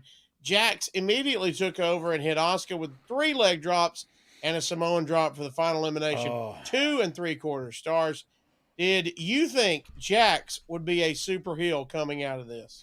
Yeah. Well, I thought she was already going into it. You know what I mean? Like, and this amplifies it even more. Yeah. I just thought this was, and so yeah, you run with it, right? You catch a wave. If it's a good one, you ride that sucker to the beach. What do you remember about the decision to add Bayley and Banks along with Mandy? Is it just a story? Is it to go, hey, actually, that might be a better match in ring? Yeah, it's probably all of the above, to tell you the truth. Okay. And I don't remember the ins and outs or the ones and the twos of this, how this decision was made. But it's all of the above. Like, everything's, when you're going to throw it out there, you go, hey, we think this will be not only be a better match, but on the stories on the other side, we can come out of it with this, and this. And like I said, I don't remember what we were doing exactly at that time, but all of that has to go into it. You know what I mean? There's so much. It never ends. You know what I mean? Like, there's, because we have to do it again next week. And like, you come off of a big show and you go, and the next night you have to do Raw again. You know what I mean? And so but it's a labor of love, you know? IC champion Seth Rollins beat U.S. champion Shinsuke Nakamura in 21 minutes and 26 seconds. That's some Both of that great, were wearing T-shirts. Some of. I don't know why. Well, I'm glad that bothered you so much, Mr. Meltzer. Don't worry about the fact that it's 2 of the best in the world going at it for 20 minutes. Let's please focus on the visual, though. We're wearing T-shirts. Is the opening line? They sure were, Dave. Thank you, sir. That's a fact. Thank you, sir. Yeah, he's right. He's right. He's right. Rollins was mocking. Both had 2 legs as well. Both of them had 2 legs. Rollins, they have nipples. At least 2, maybe 3. I but know at least 2. Shinsuke has 3. Do you really? Okay. Rollins was mocking Nakamura's poses.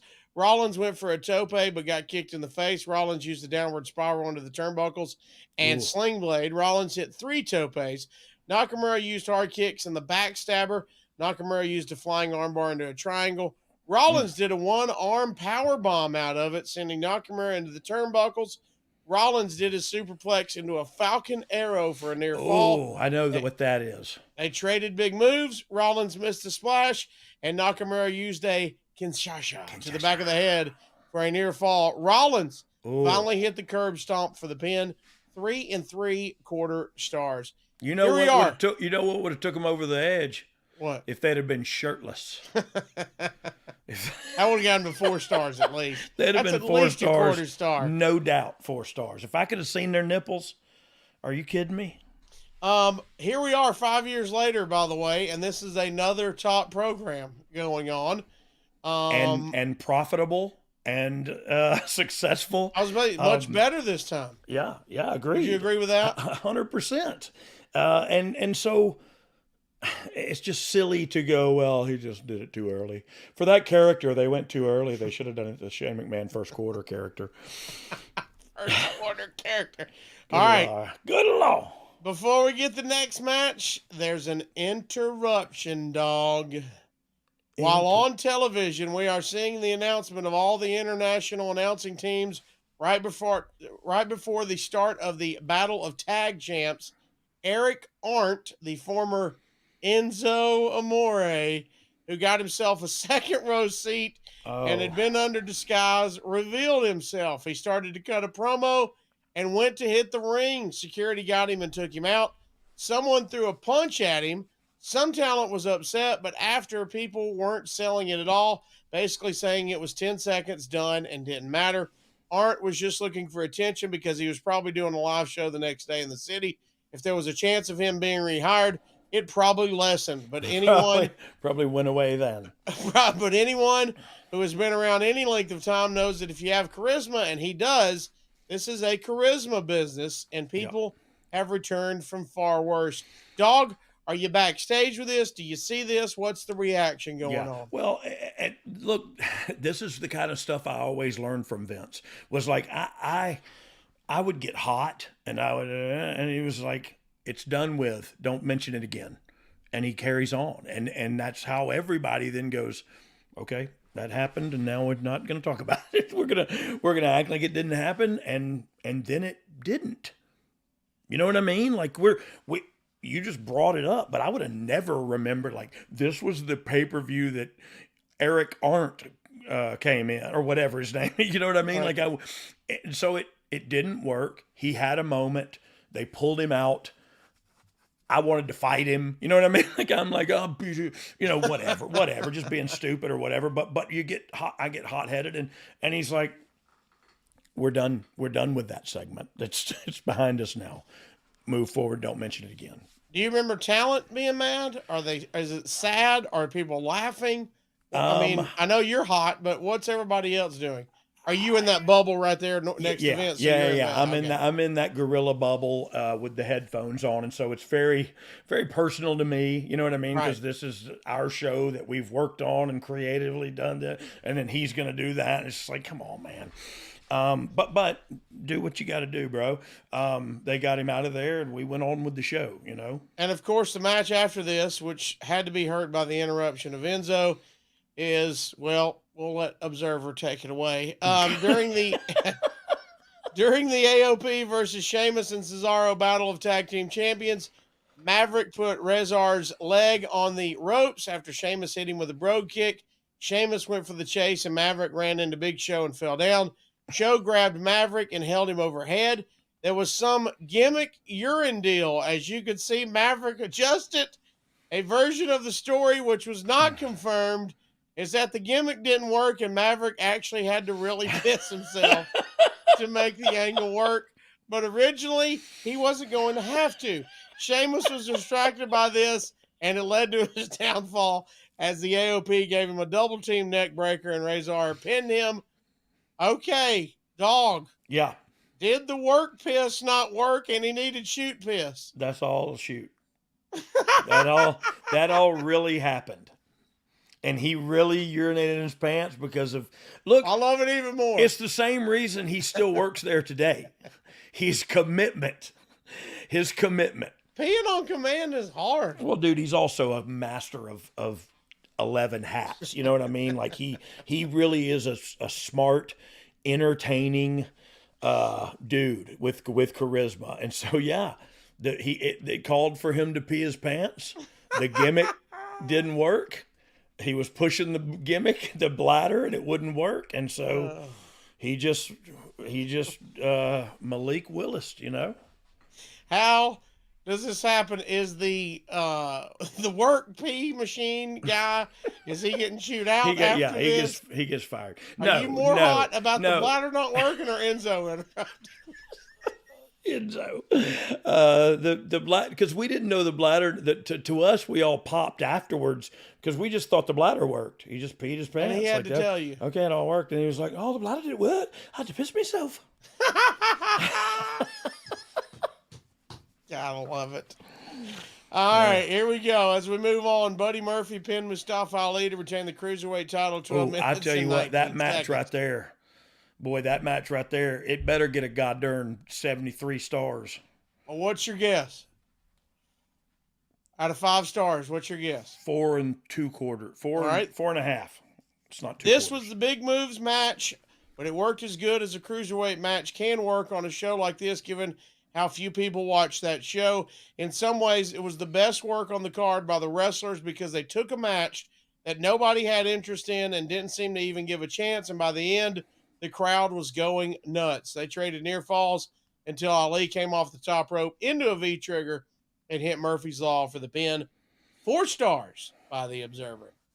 He may as well just read that in Swahili. Like he did the Manchester, and then he came in with the mushy peas, and he ducked the maneuver and over the. Like, what are you even talking about? These two, by the way, is this a case of y'all got 15 minutes and they made the most of it right here? Well, yeah, but that's what they were told to do. You know what I mean? Like, you got 15 minutes.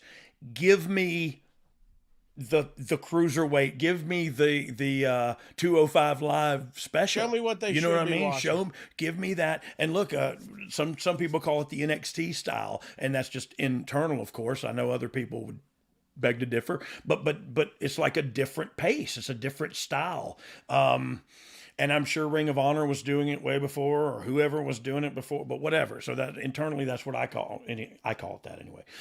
Just a different style match. And so here you got time to show off your wares. If you don't go out there and show off your wares, and that don't matter what match you're in, by the way, that don't matter what number you're on, what match you're in, who your opponent is, what stipulation the match is, you go out there and hit a home run every time. These cats are 2 special guys that can wrestle really well and can tell the story like that and get you into it. And they also do incredible stuff that nobody else does. And so you kind of can't help but go, I don't know these guys, but I'm going to watch. Holy you know what I mean? They just did 7 flips and landed on his feet. Like, they're incredible to watch. So what do you remember about them 2 coming back through the curtain after that? I said, buddy, did you really pee in your pants too? I'm sure we all stood up and applauded. You know what I mean? Truth be told, I'm sure we stood and applauded because it's that. And they come back and go, oh, they're all humble dudes, humble young guys they're just great at what they do. You know what I mean? Both of them. And so kudos to those bros. All right, here we go. Team Raw of Braun Strowman and Bobby Lashley, Drew McIntyre, Dolph Ziggler, Finn Balor beat Samoa Joe, The Miz, Shane McMahon, in his first quarter. This is his fourth quarter right here. Jeff Hardy and Rey Mysterio in 23:58. Strowman and McIntyre argued early over who got to start and who was calling the shots. Joe put the choke on McIntyre twice, but he got out both times and hit the Claymore kick on Joe in 35 seconds. Fans were not happy about seeing Joe. About getting out Joe gone so quickly. Dog, give us the reasoning. What do you remember about Joe out in 35 seconds? I think it's just about getting down to the end. How's this match gonna work out the best? And look, I don't think that's anybody, like, we didn't write this guy beats him, this guy beats him, this guy beats him. That's the producers kind of come up with that. And if you have a story with some guy beating some guy, then you implement that. But that's up to the producers. And so they came back with that. And I remember that not being popular, but I think their line of thinking was, you got to beat him. Yeah. So get him out of there. and don't think about it no more. You know what I mean? And now we go on, and hopefully you forget that we just beat him until Meltzer talks about it, 7 years later when we're talking about it. And obviously there's a lot of stuff going on, but here's the end of the match. Strowman ran over Shane on the floor and then power slammed Miz to pin him at 22-22. This left Shane versus Strowman, McIntyre, and Lashley. Shane was selling like he was dead. Strowman was bleeding from the nose. So here's the funny stuff. The crowd has been pro SmackDown all night, and now Shane, the leader of SmackDown, is left with 3 guys, and they're about to kill him. And the crowd starts chanting, "You deserve it." Strowman hit a drop kick and then power slammed Shane for the win after the match. Baron Corbin attacked Strowman, 3 3/4 stars. Wow. How about that? That's a lot of I feel like that's good for all that meat in the ring going on. Yeah, and we got Joe out there in 35 seconds, still 3 3/4 stars. Yeah, and you got to, so many variables go into that decision right there that I can't even begin to mention or bring them or think about them all now, because when you're talking about that, you're talking about, okay, well, obviously Strowman was the guy. You know what I mean? We're running with Strowman here, and so. Well, let's get him out. Let's have him have a big victory. Holy crap. Now, that sucks to the fans who want to see Joe go and do well. But either way, he's losing. You know what I mean? They're winning the match. Raw's winning. So now what? You know what I mean? Like, do you leave him in there and he's the last one to get beat by Strowman? Okay. I might like that better. You mentioned it. This is an important part of his story at this time. Strowman got the chance to be the top guy here. It ended up not happening. I will say yet. Maybe. What is your thoughts? Can Strowman still be a top guy? I think and this is just me thinking about how old he is and thinking about, yes, is the short answer. Yes, he can still be a top guy, because I've seen him recently go out there and be the most over guy out there in his match and rip that shirt off and people go nuts. And so he is when he came back, he has been presenting himself differently and looked at, I believe, differently. And so, yeah, he definitely has some upside still to him. And could he be the top guy? Yeah. The only thing that made me pause at all was the promo. I think he just needs to work on his promo still, but he hadn't had a chance to do a lot of sit-down interviews where you hear Braun Strowman, like where you get to know Braun Strowman. You know what I mean? Because the idea of the monster Braun Strowman turning over a rental bus or whatever is more marketable than hearing the guy talk about his back pain and his realities. You know what I mean? But I think you look, here's my test. Is will he put a 3-piece suit on and go on the Today Show and sell my company for me? And that's not my company. I'm just talking like the big guy, and go on and represent and shill my wares in a way that's positive and promotable. And so I think he could do that. I think he'd probably look great in a friggin' suit, to tell you the truth. And I think he could totally do that. I just think promo game is the only thing I think would give me pause. You know what's fun? I got to see him at the last the Super Show that ran through town here where I'm at. Hey man, he was fun on the outside. He's making jokes. He was the crowd was loving him. Yeah, he has a good time. And look, that's another thing he learned in his off time is don't take it so seriously, man. Right. You know what I mean? Like, it's okay to have fun out here. Chances are that's what the people want anyway. But yeah, you're right. He learned. Let's have some fun with this, man. You know what I mean? And still hit people really fast on the run on the ground. After that, Rousey comes out, and while she had been a very over character, she's booed out of the building. Do you think that was because of the Becky Lynch, where she's still getting backfire, or what do you think that was at this time, Dog? I think people didn't like Ronda coming in, and I think it's part of the wrestling DNA, wrestling fan DNA, and I don't know if it's wrestling fan or if all fans, like if all of a sudden I went and tried to play baseball, you know what I mean? Maybe people would boo me like they do that player in the Titans. But like so I think sometimes outsiders get booed, and I think they looked at her like that then. I don't think they knew what they were getting. You know what I mean? It was fresh. Ronda Rousey was fresh out the box. And so what are we going to get here? And it felt like she was coming in and she was getting treated well. And they didn't like that. And so I think they just didn't like. Maybe thought she was going too fast, not paid her dues. Of course. Of course. According to the Observer, Rousey, Flair, and David Finlay trained extensively in Southern California from 11/14 to 11/17 to get ready for the match. It paid off as it was easily Rousey's best singles match to date. While we mentioned him, how important was Fit to all this? Priceless. I mean, you can't put a price on, and he's done that with the women's division for the past probably 10 years, probably more than decade. You know what I mean? And now he's training down at NXT, and he has a gift to make, like my OCD makes me want to make everything look pretty. And he has a gift where he makes everything look ugly. And I mean his physicality. And it's when he does it, when he teaches people a cutoff spot or he shows them a cutoff spot, and it's always really aggressive looking and ugly in the best possible way. Like it looks like it hurt him or something. You know what I mean? Like right.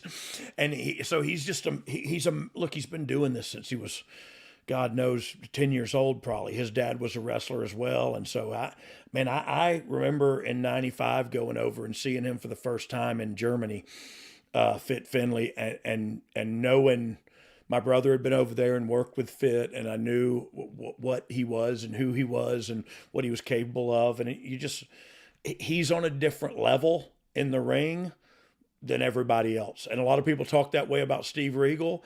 I would argue Fit might be the guy there, and I think Steve Regal would tell you the same. But both are incredible and on a different level when it comes to inside the ring, man. It's just so cool. And so what part did Fit play? A huge part, and making everything look right and mean something. Ronda Rousey beat Charlotte Flair via DQ, 14 minutes, 11 seconds. Loud Becky chants early, lots of reverses early. The one thing is that even though this was actually the most choreographed match on the show, it was also the one that had the most intense, real fight feel. By the way, that goes exactly to what you were saying there. Yeah. He made it look ugly and hard and stiff, and it made it look that way. It made it look ugly. Rousey and you go like, oh, they're really fighting in there. And you're like, no, they're not. Rousey took a turnbuckle hard. She also took an elbow to the jaw. Rousey was bleeding badly from the mouth. Rousey hit 3 judo hip tosses and did some bad-looking punches. Flair came back with chops. Flair used a high kick for a near fall. Both were on the ground. This was pretty unreal. They were at this point clearly having a hell of a match, and the crowd was chanting, "This is awesome." Both, at the same time, started crying with emotion. You could see having a good match meant far more to them than most. Rousey hit the Piper's Pit and went for the armbar. The crowd, which had been pretty even, now got behind Flair. Then, just as the match was peaking, Flair got a kendo stick and nailed Rousey for the DQ. It was a great heat spot. Flair showed great intensity doing the turn. She just destroyed Rousey from there. She gave her a natural selection on a chair. She nailed her with the kendo stick shots until Rousey fire out of her with that welts kendo all stick. over her body. Yeah. The crowd was doing loud yes chants. Flair attacked all the refs, put a chair around Rousey's throats. It took her a little time to figure out how to do it, and then stomped on the chair. Fans were chanting, "Thank you, Charlotte," at this point and cheering her like crazy for the heel turn. They were booing Rousey like crazy as well. But see, she lost. Yeah. So you know what I mean? So that's what you go back, you go, well, every person lost. Well, is that a like when you look at the end of that match, Raw don't look like it won that one. You know what I mean? Like Charlotte beat the fire out of her with that stick, and she looked beat. And the baddest woman on the planet looked like she got her ass whooped. And so I don't know. Rousey, that one and the pre-show match. I think we got a show here. Rousey did all the selling and sympathy after, including refusing to be carried out and walking out on her own. The crowd was booing and catcalling her like nobody's business. This wasn't as good as the Lynch match at Evolution, but given Rousey's inexperience, it was really even more impressive. 4.25 stars. Wow. For the ladies here. He also says, even though Flair was cheered heavily and Rousey booed, my impression is that nobody was that upset by it. The reality is that a pay-per-view crowd wants to be there for a moment, and that was a moment. They will cheer turns because they saw something noteworthy. This will also cheer a heavy violence angle, and they wanted to shoot a heavy violence angle with Rousey. Dog, walk me through turning Flair here, and how do you think both women did? I thought they did great. I thought the match was great. I thought that it did look physical. It looked like they were going at it, and I think they were a little bit. But that's again why they were probably close to tears the whole time, as hard as they were going. But that's the reason when they do that double down and you hear those people, you can't deny that inside. That's palpable. That's real, you know what I mean? And so when they got emotional, and that's the people that watch the stuff and respect it. The same people I get mad at a lot, and I'm sorry for that, but they know what they're looking at, and this kind of stuff it's real and it's good, man, and that's, I agree with Meltzer, and 9 times out of 10 I disagree with him just by design. Is it fair that crowds react more to moments now more than even back then? I don't know. I mean, look, we're still talking about moments of D-Generation X and moments of milk being sprayed in the ring and moments of beer being sprayed in the ring. And so there's still moments that were loved and are cherished, and we still literally have A&E shows on them about today about the past. And so I don't know if it's any more, but I agree with his take on they come there and what are they going to talk about the next day? You know what I mean? That with Charlotte Flair, they're going to talk about that the next day because it was aggressive. It was, I don't want to use the word violent because we're both like willing participants here. So it's not so much as just a violent, but it was aggressive. And she laid that kendo stick in and it cut her a couple of times and welted her. And, you felt it. You felt those kendo stick shots, and you felt her rage and her face and her tears and her, you know what I mean? She was going, ah. So it was a moment for sure. And do people love moments? Hell yeah, they do. All right, let's get to it. Let's get to our closer here with Brian turning heel on AJ just a few days before. Brian ends up working as the babyface essentially. Yeah. Because how else do you work with Brock Lesnar? Yeah. Yeah.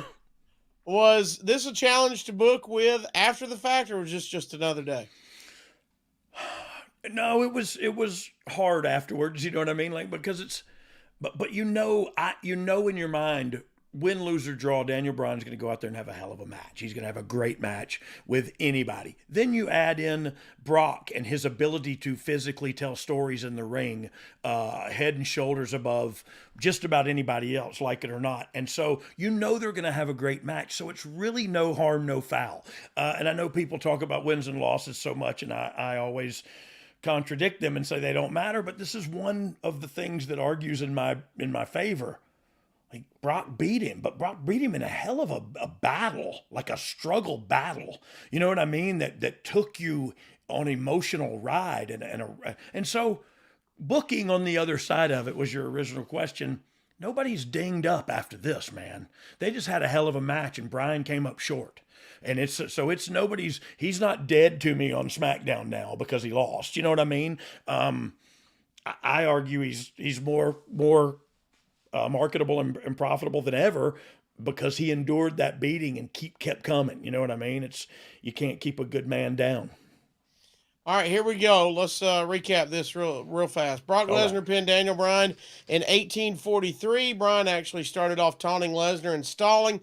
He was a heel at the start. Lesnar then punched him in the side of the head and gave him a German suplex right on the back of his head with Bryan's neck issues that looked so scary. Scary.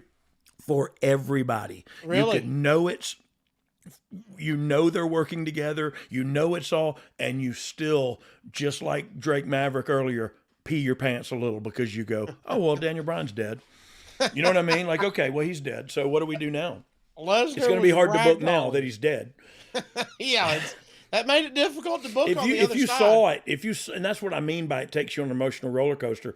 You do look like Daniel's a little crap stirrer at the beginning and doing it, and then when he dumps him on his head, you immediately go in your mind to, well, he just got cleared like 2 months ago. Like he ain't supposed to be, and it just from then on, anything he does, including standing up, is like a huge victory to me. You know what I mean? Well, I was just like, thank God he's alive. Lesnar was ragdolling him. Fans were cheering for Lesnar at this point, and he started with all the suplexes. Lesnar then picked up Bryan at 2 when he had him beat. Bryan had done nothing on offense. At this point, Bryan looked out, but then threw some kicks. Lesnar picked him up for the F5 to finish him, but ref Mike Chioda got bumped. Oh, Mike. Come on, Mike. Bryan you had gave one job, bro. Bryan gave Lesnar a low kick and running knee for the great near fall. The crowd up until this point was mad about the one-sided match. They were taunting the match with the idea that it was the same Lesnar squash. When they thought Bryan might win, they went nuts. From a story, they totally changed on that one. Nizut. Sell down and right up into the big running knee. So good. From a storytelling point of view, this was great. The crowd was heavily awesome. Pro Bryan the rest of the way, and he worked as a babyface. Bryan went for a pescado. I believe that's Spanish for fish, I believe. No, it's a biscuit. It's a small biscuit, a coffee biscuit. Pescado. Yeah. Lesnar caught him, but Bryan slid out and threw Lesnar into the post. Bryan used a running knee. Got him with I think right there what he hit him with was a vanilla wafer. Really? Or vanilla wafers, I think they're called. Yeah. Bryan went for a tope, but again, Lesnar caught him and rammed his back into the post. Lesnar had the steps and went. Those brown, those chocolate and white cookies. They're called topes. Yeah, I think so. Really? I think so. My uncle had a bad toupee. He thought it looked good, but it was too much toupee. Yeah, it was just those bangs kind of were in the little crooked. Bless his heart. He's the one that passed. Yeah. We don't talk about it was Uncle Bruno. Yeah, Uncle Bruno. We don't talk about Bruno.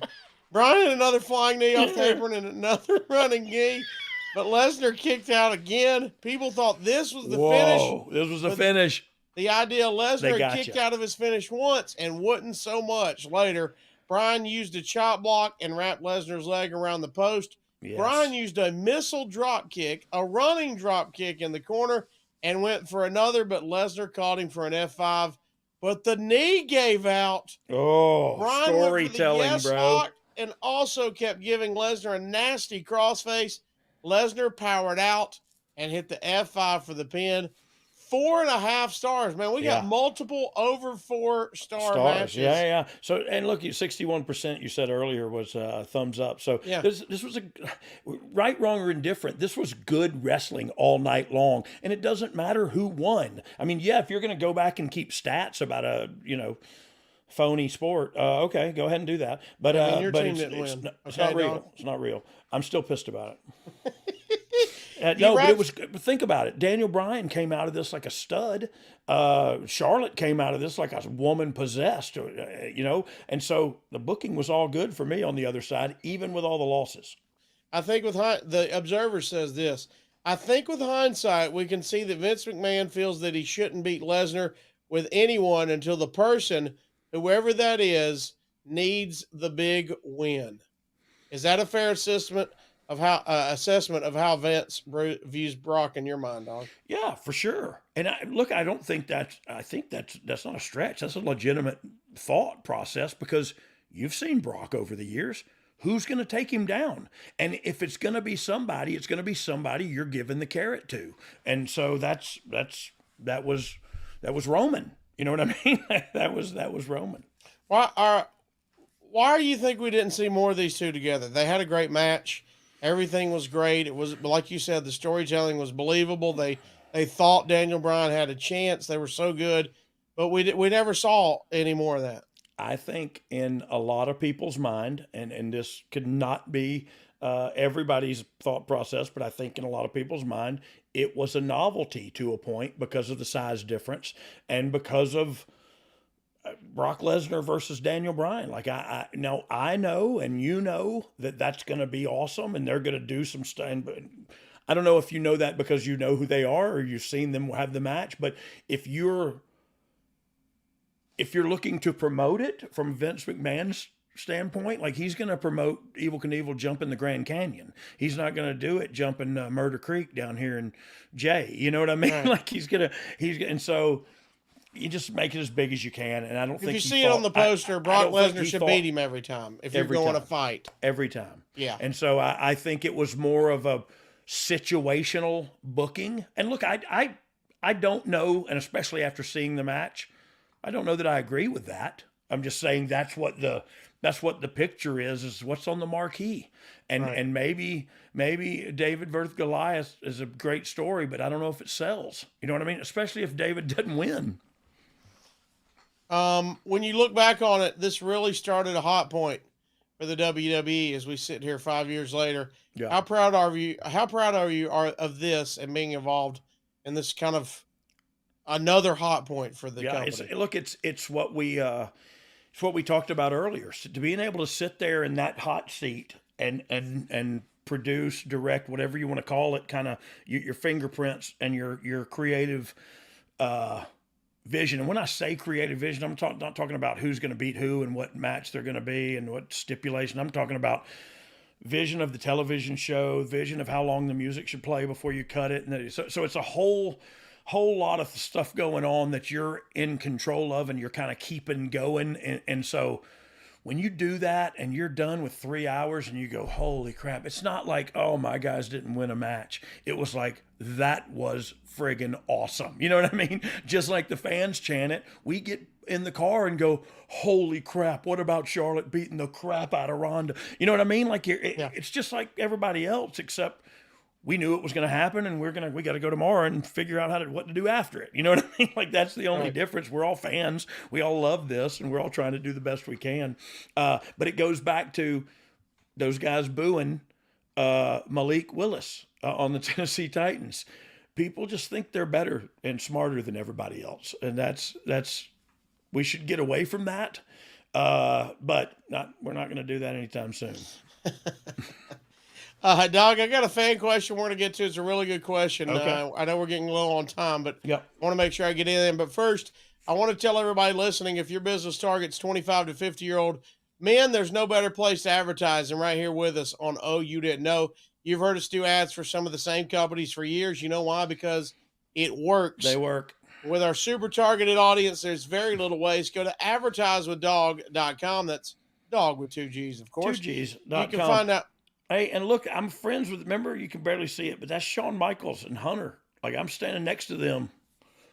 Hunter even has his arm around me. Look at that. So, see, I used to be somebody. That guy could be shilling your product, your company, your event, whatever it may be, small or large. Go to advertisewithdogg.com and let us start chatting about you. We'd love to pimp your stuff. I would love that.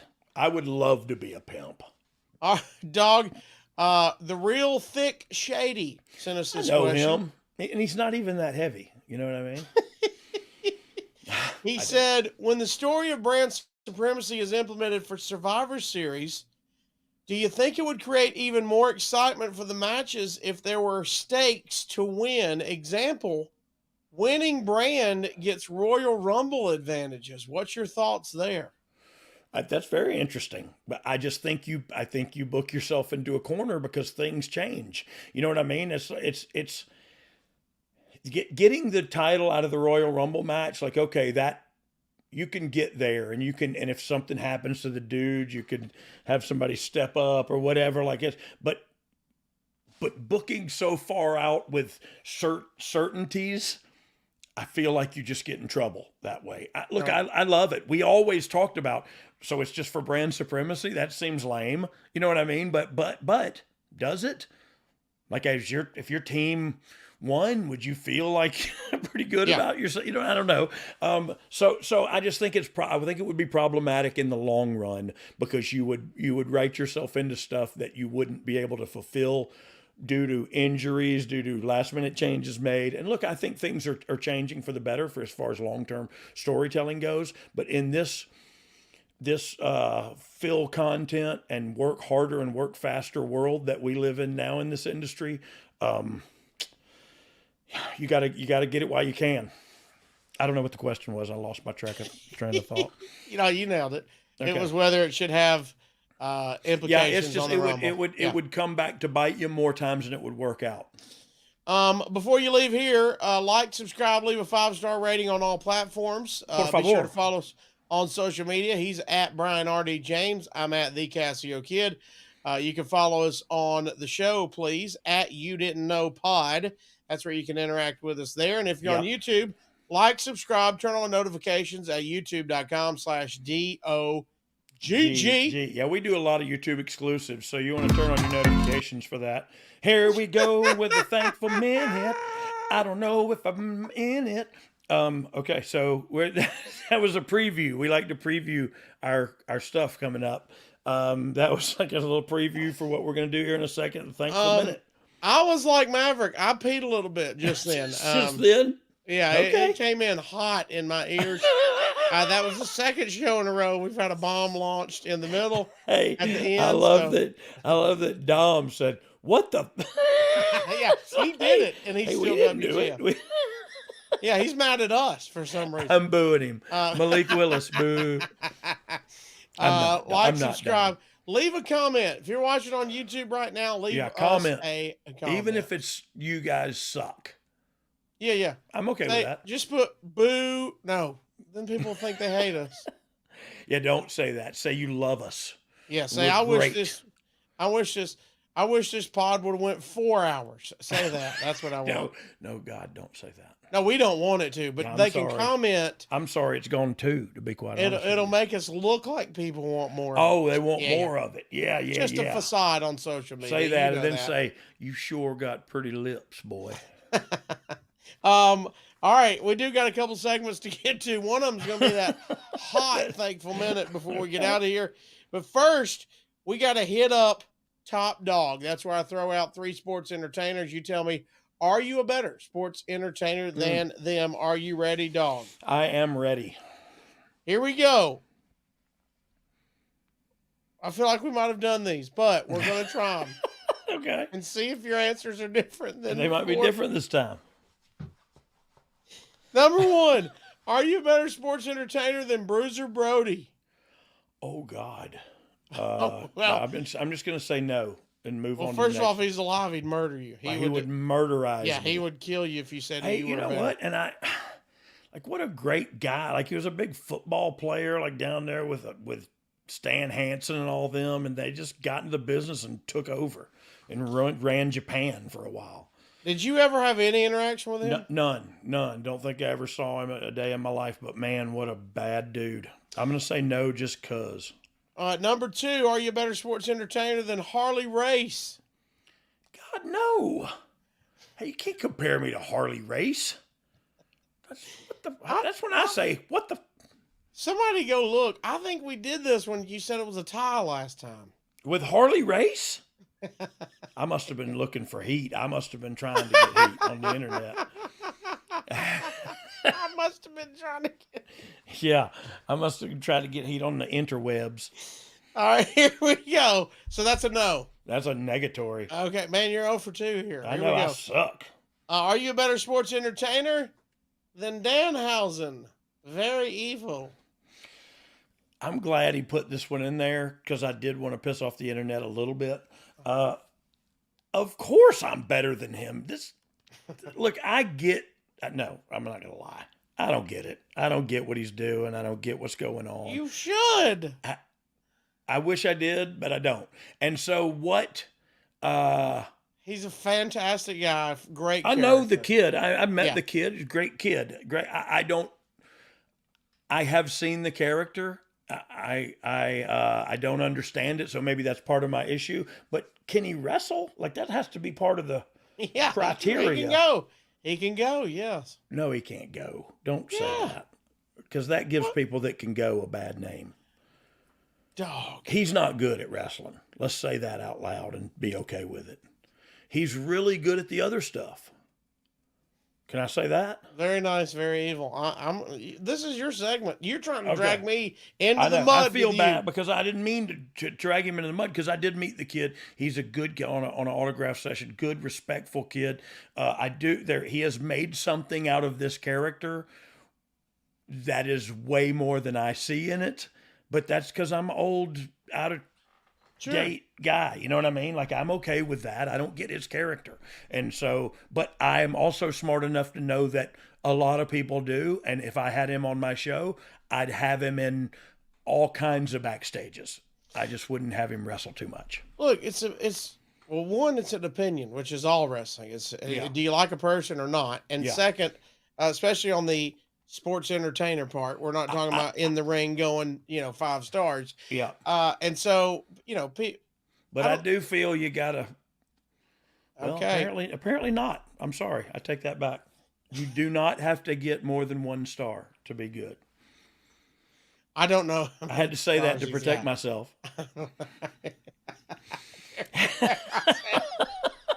All right, there you go. You are 1 and 2 this week. Okay, that's not bad. Yeah, I mean, you look, the 2 were. Let me ask you this: you met the kid, right?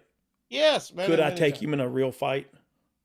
Yeah, he's not a big guy. No, he's not a big guy. But what if he knows like Hoist Gracie jiu-jitsu or something? And he has, evil powers. So you got to watch out. I'm not worried about his evilness because he's very evil, but very nice, from what I understand. Very nice, and so I'm just wondering if he's going to wrap around me like an anaconda. He might take me. Well, I'd say this: my anaconda don't want none unless you got buns, hon. And I want them buns to be Senna. You can do side bends or sit-ups. I want my buns to be Senna. Is there a Cinnabon emoji? Put that in the comments. I want John Cinnabons. How is that not a character? John Cinnabons. Oh. All right. Before we get out of here, also, you got to get our merchandise. Go to boxofgimmicks.com. You can get our latest Waffle House, Mountain Critters style t-shirt.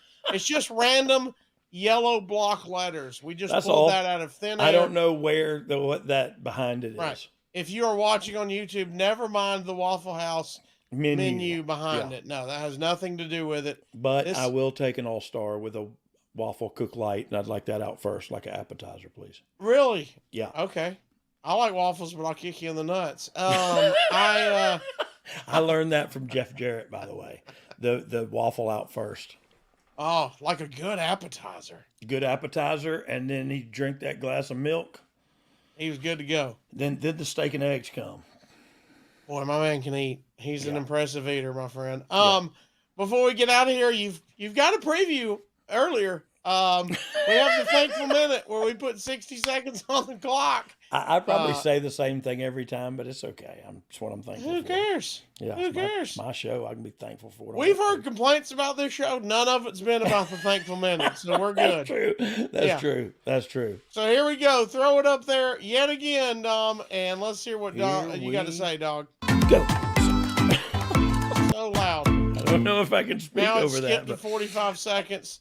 Oh, no, now we've fuse is longer. Okay, listen. I forgot what I was going to say, but I mentioned earlier I'm busier than I've ever been. I'm babysitting my grandkid. I'm literally stepping in the other room to do meetings on the conference calls on the phone and just running all over the place. My daughter, can't drive right now due to some medical issues, so I'm driving her to college and back, and all the chaos is just molding my days to where I'm just getting to spend time with the people I love every day. And whether it's riding to college with my youngest daughter, I know I got 45 minutes with my youngest daughter to ride and talk and listen to music or whatever. And in the mornings, I got time, I know, with my grandson who I'm babysitting. Me and my wife do that. So just the busyness of my life right now feels great, and I'm thankful for it.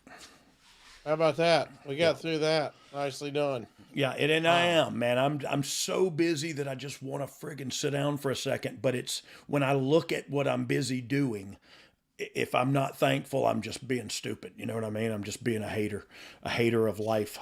Hey, look, I'm a grown man. I'd love a 45-minute car ride with my dad one more time. Amen. And that's Amen. not possible. So if you could do that, do it. And I think the cool part is that somewhere down the line, she's going to remember those car rides. Amen. And it's going to be awesome, man. Amen. I know. All right.